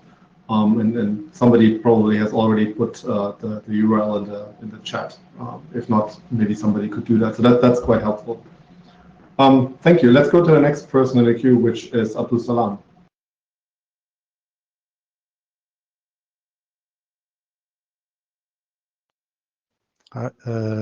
Hello. Hi. Okay. Do you hear me? Hi. Go ahead. Hi. Do you hear me? Yes. Go ahead. Actually, it's a question and an expectation also. I'm expecting that from the directors of the areas, let's say we have 5 areas, and the directors to direct the working groups. So I worked with some working groups, or I had attended meetings, and there are some documents or draft while they get to the last call or the working group last call. I'm expecting the director to say, okay, to have, let's say, a meeting with the chairs and direct that document. It may be interacting with other working groups or other areas which is out of the area of the director. At the same time, I'm expecting to be getting a feedback that this have been happened. But if I don't know what's happening between the director and the chair, how can I interact with other areas or working groups? So I'm in one working group. This is my interest, and I'm expecting that there's some kind of interaction or some kind of information getting to me, and also or a window or a channel I can go to which has this kind of drafts or documents which is in the working group last call, and it's interacting with other areas or other working groups. This way I will make sure I interact with these people or this working group participants to make the document more efficient for the IETF, and it will be helpful also for the IESG when we are participating and giving our comments in short time and also in a more efficient way. I was expecting that, but I didn't see that much in IETF. Maybe there is something I didn't know about. But anyway, this is number one. And I will hope in the next plenary meeting or the next meeting that this kind of IESG give us a report, which are the documents that went through some kind of process, which went to make it more efficient and more helpful for our areas, because usually internet is a technology that needs some kind of integration. Usually now technologies are more integrated, so we have to focus on the integration. I remember that there was one participant, I think Jerry, yeah, he was interested in the cross working group thing, so I think it was proposed before, and I don't know where anyway, this is my my question. You can say it's a question or expecting, and I hope I get comments on that. Thank you very much. Thank you for your question. I think Eric wants to answer you.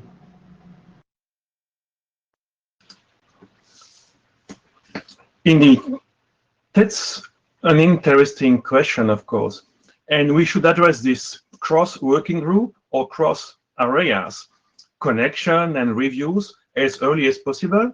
And I must say, back to my not so comfortable thing with it, that's not always happen. As the inter area, we see arriving document, for instance, about DNS or about IPv6 that are lacking a lot of things, but we see it only in the IETF last call. So basically, the earlier this cross-area, cross-working group is addressed, the better. We do agree. Now, there is no real process on this. It relies on the working group chairs. And for the working group chairs in the participation here, I remind that you can ask for an early review in all the directorates, right? For them, the young doctors, the IoT directorates, or whatever, because you know the content of the draft. And so you can address it to the different directorates, and that will be helping a lot. On the other end, right, so in the ISG, you also have informal telechat or formal telechat, where we can say, hey, this document is kind of linked to, let's say, Quick, or to IPv6, or to DNS, or to whatever. And then suggest to make another review, a working group last call, or a specific last call review by specific working groups. And again, as I'm interacting in IPv6, quite often Sysman is involved in this. So yes, it relies on the human beings, so it's imperfect, but it's really close to our heart as the ISG for sure. Hope it helps. Thanks, Eric. Next person in the queue is Elliot. Elliot, go ahead. The wrong button there, Lars. First, thanks for the opportunity to speak. I want to come back to the discussion that Andrew started about the use of interims. So I'm chairing the RFC Editor Future Program group, which is an IAB program activity, but we're running it as a working group. This is a highly contentious topic, as people know, but we've made, I think, great strides in the group. All the members should be really proud in terms of just how far the group has come in this regard. I don't think we could have done that without interims. It took a long time for us to level set our views. It took a long time, I think, for people to find ways to find common ground. And having that, quote, FaceTime, if you will, has really helped us. We did have to come to consensus, I think, on how often to meet. I wanted to push for 2 weeks. People thought that was a little too much for this topic, and they needed time to digest and to consider. And of course, there are other things going on in the world, especially this past year. The two aspects, rather, that I'd like to bring forth, though, is that I think the group was hampered a little bit by the fact that we couldn't meet in person. In that sometimes when you have contentious issues, it helps to break up with a beer in between, if you will, or a coffee, if you'd rather. The other point I was going to make is that the interim activities, I think, have actually opened up the group to people who might not have otherwise participated simply because they couldn't travel to the meetings that we might have otherwise had, and we might have considered having an interim had we the opportunity. So this, of course, directly relates to the discussion that's going on to Gen Dispatch in terms of how is it that we're inclusive. And I don't claim that there is a single recipe here, but maybe other groups work differently. They don't need those interims quite as much because you can just do work in email because it's, there's a nice synergy. Everybody's pushing in the same direction. But if you do have contention, it really does help to have people talk it out. Thanks very much. Thanks for the input, Elliot. Next in the queue is Jim. Jim, go ahead. Okay, hi. Thanks. I'd like to go back to the topic of GitHub for a minute. So there's RFC 8874 and 8875, which are great and tell working groups how to use GitHub. And thanks to the Secretariat for reminding the chairs of that recently. But there's also a GitHub organization that's just called IETF, and there's several repositories there. And I have a couple concerns there. One is that it's not clear what the status of those documents are. Just the fact that the repository, that the organization is called IETF, kind of makes it seem like they might have some official status, more so than others. And that needs to be made clear, at least in the individual repositories. I also don't see that the note well is consistently displayed and so forth there. And so I'd like to kind of ask that we get some clarification on how that's used, what it's used for, and that we have all of those usual processes in place to make sure that contributions are appropriate and that the status of documents there, generally not representing IETF consensus, is clear. Thanks.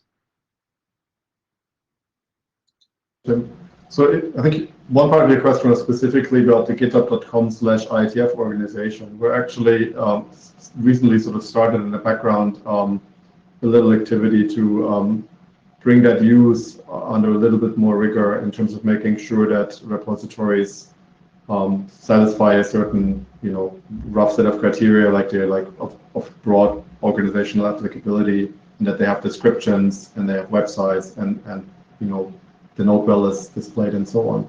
So this is sort of an ongoing process that has started, and it takes a little bit of time because some of those repositories need to migrate outside of the organization. But some of them belong to documents and to working groups that where that would be a little bit disruptive. So this is ongoing. The second part of your question, I think, is a little bit more about the broader use of GitHub, and I think we talked about this already. That we have the two RFCs you mentioned that give us some guidance on what we should be doing, but I don't think they're the end state. I think they're sort of a good start that give us some rules that have proven to work well. I think we will need additional guidance on how we're going to use GitHub even better in the future.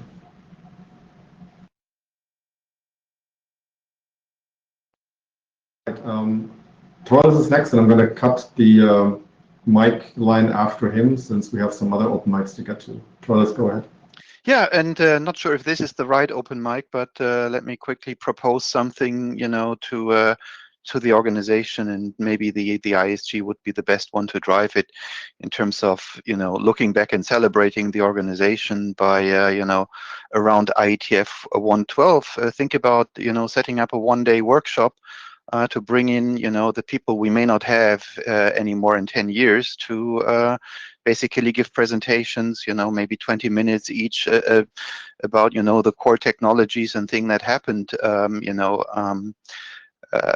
in the organization and at that time. And if it's not clear what the opportunity is, then look at the publishing date of RFC 791, which to me, for the IETF would be the best opportunity to celebrate something. And as I said, right, that's 40 years, and in 10 years more, well, we won't have a lot of the people who started it.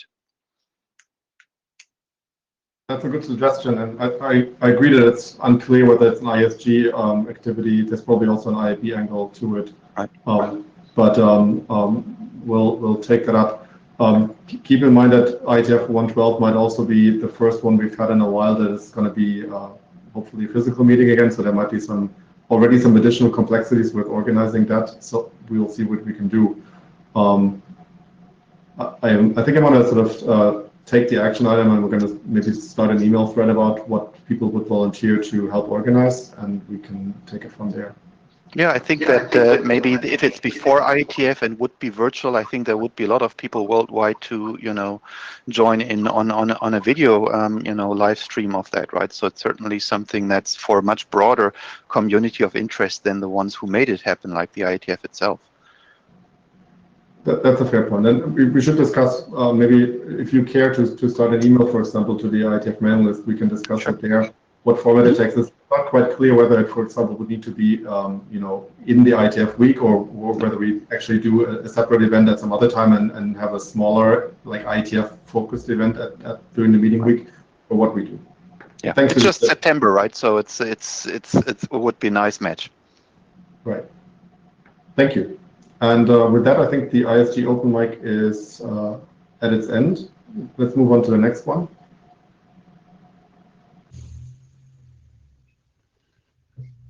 Yes, once more, hello. So we didn't get any pre-questions to the open mic. To be honest, I also didn't ask explicitly for it, but like as always, you can always send emails to iab@iab.org or to me personally if you want to know something. But now we're here for the open mic, so please join the queue and ask questions.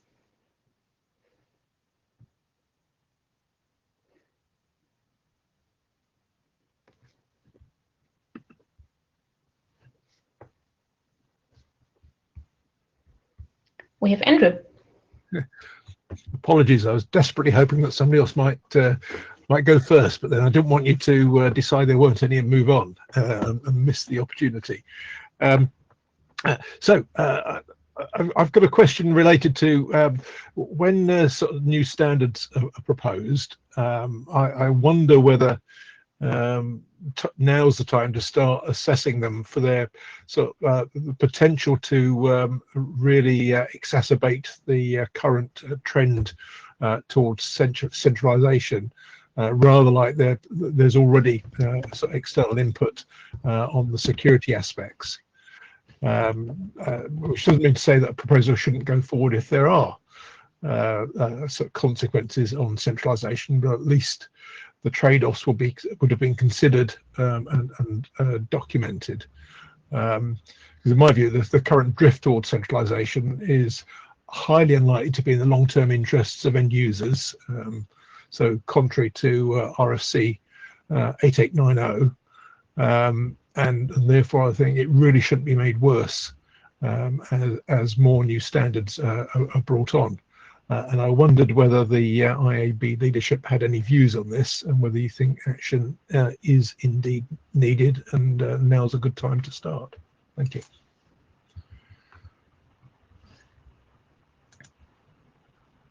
I'm just waiting a second to see Yari's joining the queue. So Yari, you can just unmute and talk. Yeah, good question. Thank you. And I think there's going to be differing opinions on this in the IAB and as well as in the IETF. I personally do believe that it's a big issue and we should be concerned about that. And I think some of the discussions we've been having in some working groups are actually about that to some extent. Of course, that's not the only issue in front of us. I should also mention that the IAB has promised to write or return to the topic of consolidation and centralization and write the document. Maybe people have requested that. The token is on me and I have failed to deliver so far, but it's still on the task list. So that is something that we are looking at. Yeah, definitely. I just want to ask because I wasn't sure, Andrew, what you were proposing or having in mind or whatever, but we definitely talk about this from an architectural point of view. And we try to, as always, we try to understand what the issues are, provide guidance to the community, and hopefully see an update of Yari's draft there very soon and keep the discussion going. But then I'm not sure if you ask for actually kind of process changes. I think if that should actually impact process, that's definitely also a question for the ISG and see how this is taken up. And we have West there as well.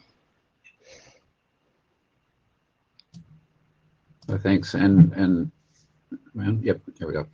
Thanks. Good question. That's certainly a topic that has been very hot on my mind. In fact, on my whiteboard behind me, I have a list of different ways that the internet is centralized because I've been thinking about it for a while. The one thing that I've learned a lot in the last couple of years thinking about it, though, is that it's very much a trade-off. It's not just that centralization is all bad. I personally don't use many centralized services because I think it's bad for me, but the other thing you have to recognize is it's actually enabled a lot of very strong usages of the internet that wouldn't exist today without it. Centralized file sharing services and centralized, easy to create web management, web pages and things like that end up in very, very centralized services, which has greatly benefited users, as well as in a recent academic paper I co-authored. we actually measured ways where security was suddenly fixed for a large quantity of users because the centralized service, fixed some pretty severe security bugs, and it actually, or deployed DNSSEC, or deployed HTTPS everywhere on all of their sites all at once. So it's a big trade-off issue, and centralization is a huge risk to privacy, though. So you have to balance all of those. So the thinking is long and arduous. So thank you. Thanks, Mark.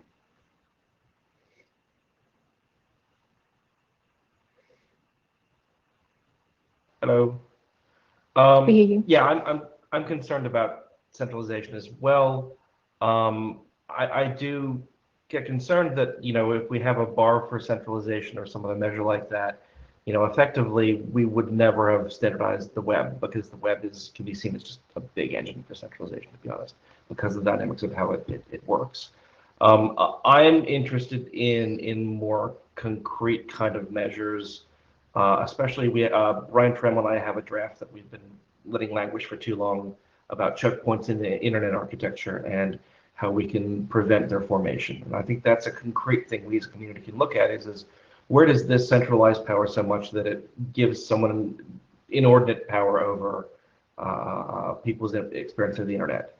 But having said that, I think we also need to recognize that technical limits on centralization are often not going to be effective, and competition law ones may be, and we should be looking to work with the folks who are looking into that now, and giving them good technical advice where we can.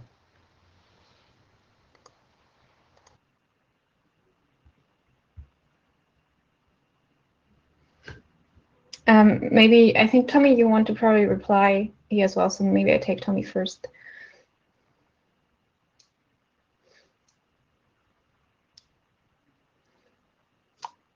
Yeah, so just on this topic, I'd also like to chime in that I think the centralization concerns that people bring up oftentimes are kind of pointing at certain protocols that in and of themselves are not fundamentally related to being centralized or not. I think, Andrew, I know we've had these discussions around the use of DNS and encrypted DNS and DOE, and I think those are often pointed at.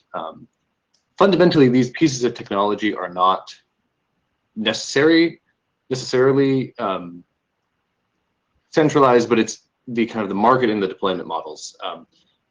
I think as far as what is it appropriate for the IAB to do or the ISG to do, I don't think we're going to be able to say, thou shalt not have centralization. And probably what is more useful is to point out the areas where we can provide mechanisms and technical solutions to help decentralize things, to help make it viable to have a non-centralized model. And let's not focus on demonizing any technologies that happen to work well with centralized models and decentralized models. Let's focus on what are the missing pieces that make it hard to create generic decentralized solutions. So it's more of a call to action than a call to stop working on things. Very good point. So with that, I think we move on to Philip. Hi, yeah, I'd like to address this and kind of recast it a little bit, in that if you obsess about, don't just look at centralization, look about the driver for centralization, which is that the user doesn't have autonomy. I cannot change my email provider, because if I do, my email account address will change and the stuff will be going to a different place. So of course, I own my own domain name because that's the only way that I can own my account. But that costs me $10 a year, which is a significant fraction of many people's annual incomes. And maintaining a domain name is a significant technical barrier for many people. A lot of the times when I see people trying to design systems that are decentralized, they obsess about the decentralization piece and eliminating any possibility of centralization, imposing enormous cost on that design. And the extreme there, of course, is blockchain, currently consuming as much electricity as the entire nation of Argentina. And so what I'd urge people to look at is, how do we give the user the ability to own their own account so that they can have a lifelong email address that they can take to one provider to another, that follows them around so that they can switch without incurring a penalty. And if you provide that capability, I can also switch my social media account around so that instead of being forced into the same network that everybody else is, I can go somewhere else. So I'll be making a proposal in that area in the near future. It's not decentralized, but what I'm trying to do is to shrink the border of the centralized piece to the absolute bare minimum, and then create a infrastructure around that that makes that public goods in the way that we tried to do with ICANN and completely failed. Thanks. Looking forward to that proposal, but that might be actually more interesting for the IETF as a whole and for the IAB. But we also have the IAB open meeting tomorrow where we can have more of these technical discussions if needed. And then Dominique. Yeah, I'm hoping we can pick this up a bit more tomorrow in detail. I just wanted to say that this is definitely, it sounds like a call to action, and it's not about demonizing like one technology or the other, but it's about listing the problem space, right? And all the different issues that are coming up, which I've started to do with both Mark and Elliot, and I have a draft on consolidation that I can point everyone to. But yeah, let's definitely continue to talk about it because I think that there's quite a lot of interest. So I look forward to tomorrow. Thanks. Thank you. And Yari. Yeah, and a lot of like wise just things. on the side, Philip and Dominique, if you can put your hand down and leave the queue, that would be helpful. Thanks. Yeah, thank you. So a lot of wise things said by many people. I want to pick up on something that Tommy actually said. I think that was the essential piece, that it's not that we need to sort of ban some things, but find the missing pieces and work on that. I think that's exactly right, and this is not about like extremes. Like a lot of people bring these examples, but we can't have the web, or we can't have or we shouldn't have the Bitcoin architecture, or kind of like extreme ends of the spectrum. But it really is about sort of choice, that you have like the situations where something works well. If you configure one IP address somewhere, or one name somewhere, but doesn't have like discovery mechanisms. And Tommy, for instance, has worked on some discovery mechanisms for some protocol cases. So I think those are the kinds of things that actually help us. And Dominique was of course also right that documenting the issues is a key, and understanding it's like sort of this pervasive surveillance discussion, that we document the issues and then we try and evaluate the situation when we produce documents. And then we have some understanding. It's not that we can totally prevent some outcomes, but we can at least be a little bit more aware. So I think that's the key. Jian-Kan?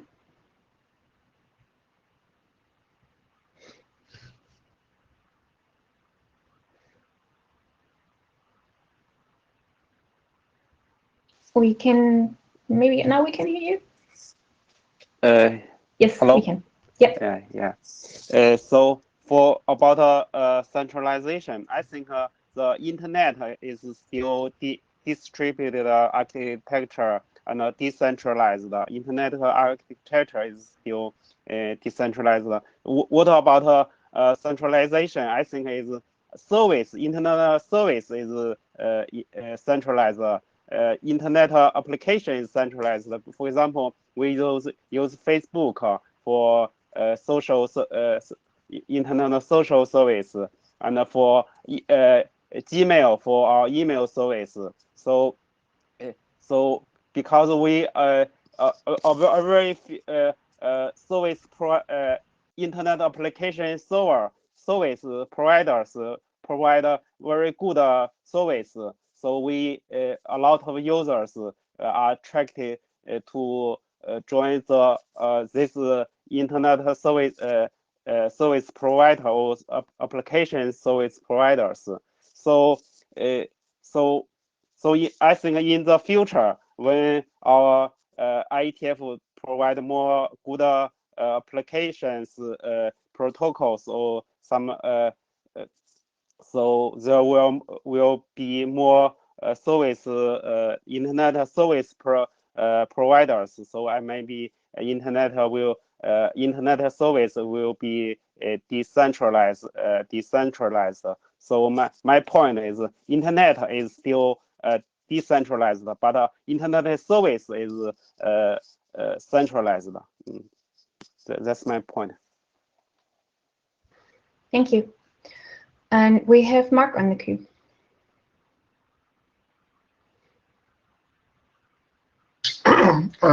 This is in response to Yari a little bit, and I'm really glad to hear that he's going to pick up the pen and do some writing. But one of the observations I have in listening to this conversation is that there are a lot of voices in the room. And as Yari noted, sometimes some conflicting voices. And I think instead of trying to find a middle ground, I think it's time to let those voices speak. And so perhaps, and this is a suggestion to the IAB, perhaps this is a natural opportunity for a workshop on the topic so that the IAB can hear in a workshop setting from a variety of voices on this topic. And perhaps to do that before committing the IAB to documenting a particular architectural stance. I do think that the pervasive surveillance example is a good one, right? Because it actually jumped the chasm between the IAB and the IESG and resulted in real protocol design and criteria for protocol design. And I think that that's what's needed here, is some architectural direction that jumps that chasm again, that leads to criteria for good protocol design. That's what engineers want in this space. Thanks. Yeah, I really want just to add, and I think that was already clear that this is like a topic that the IB actually does discuss for a while already. And we also discussed, I believe, the opportunity to have a workshop. But it's also a very broad topic with a lot of different thoughts, as you can see right now. And for a workshop, you have to narrow it down to make it productive. But I can guarantee that we will keep discussing that and see what we can do beyond just trying to work on the document that we already have there.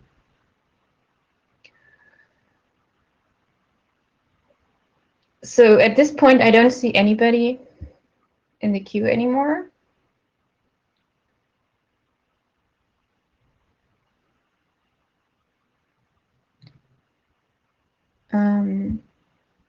I cannot read up the whole chat now and see if there's anything I need to reply to. But I think last you're just here to tell me that we're done with the IB open mic, or do you want to add something? No, I would suggest we go to the LLC board open mic. Definitely, yes. So thank everybody for your input and your questions. Thank you, and we can now begin the LLC open mic session. One quick note, I forgot to mention during our slide presentation, there are LLC office hours this week. They're on the agenda, and it looks like they are occurring on Thursday and Friday of this week.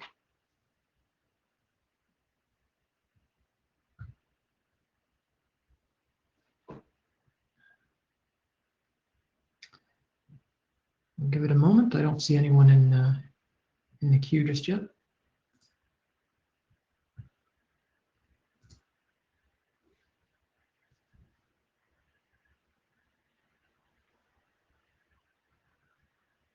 So there was one question the ISG punted over to the LLC board, and that was on what the plan is for IETF 111. You said that earlier, Jason, but maybe repeat it now and we'll see if that clarifies it. Right. Well, I will say a few things. One, the sort of what is return to normal, if you will, is one of the topics for the strategic offsite. And of course, SHMU is working on that as well. And I think there'll have to be a lot of consultations. Of course, For the next meeting, the process has kicked off. We agreed on a process for assessing whether a meeting can proceed or not, really right after the beginning of the pandemic. So we're using the standard process for that. I think the operative question is whether, that return to normal, if you will, whether it's 111, 112 or whatever, is a blended sort of thing where it's a mix of online and in person. And I think, we would all conclude the answer to that seems very likely yes. But exactly, what that will look like and when we can return to normal really mostly depends at this point on vaccination.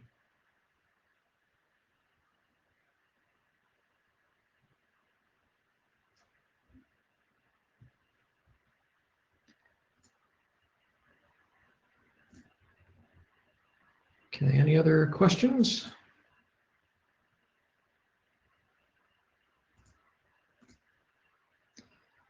All right, hearing none, I think we're finished with this section. Thank you. Thank you. And if I'm not mistaken, this was the last section on the agenda. So if I tell Alexa next slide, there shouldn't be any, correct? Looks like it. Thank you all. Enjoy the rest of your day, the rest of your night, and see you around the IETF for the next few days. Bye. Bye.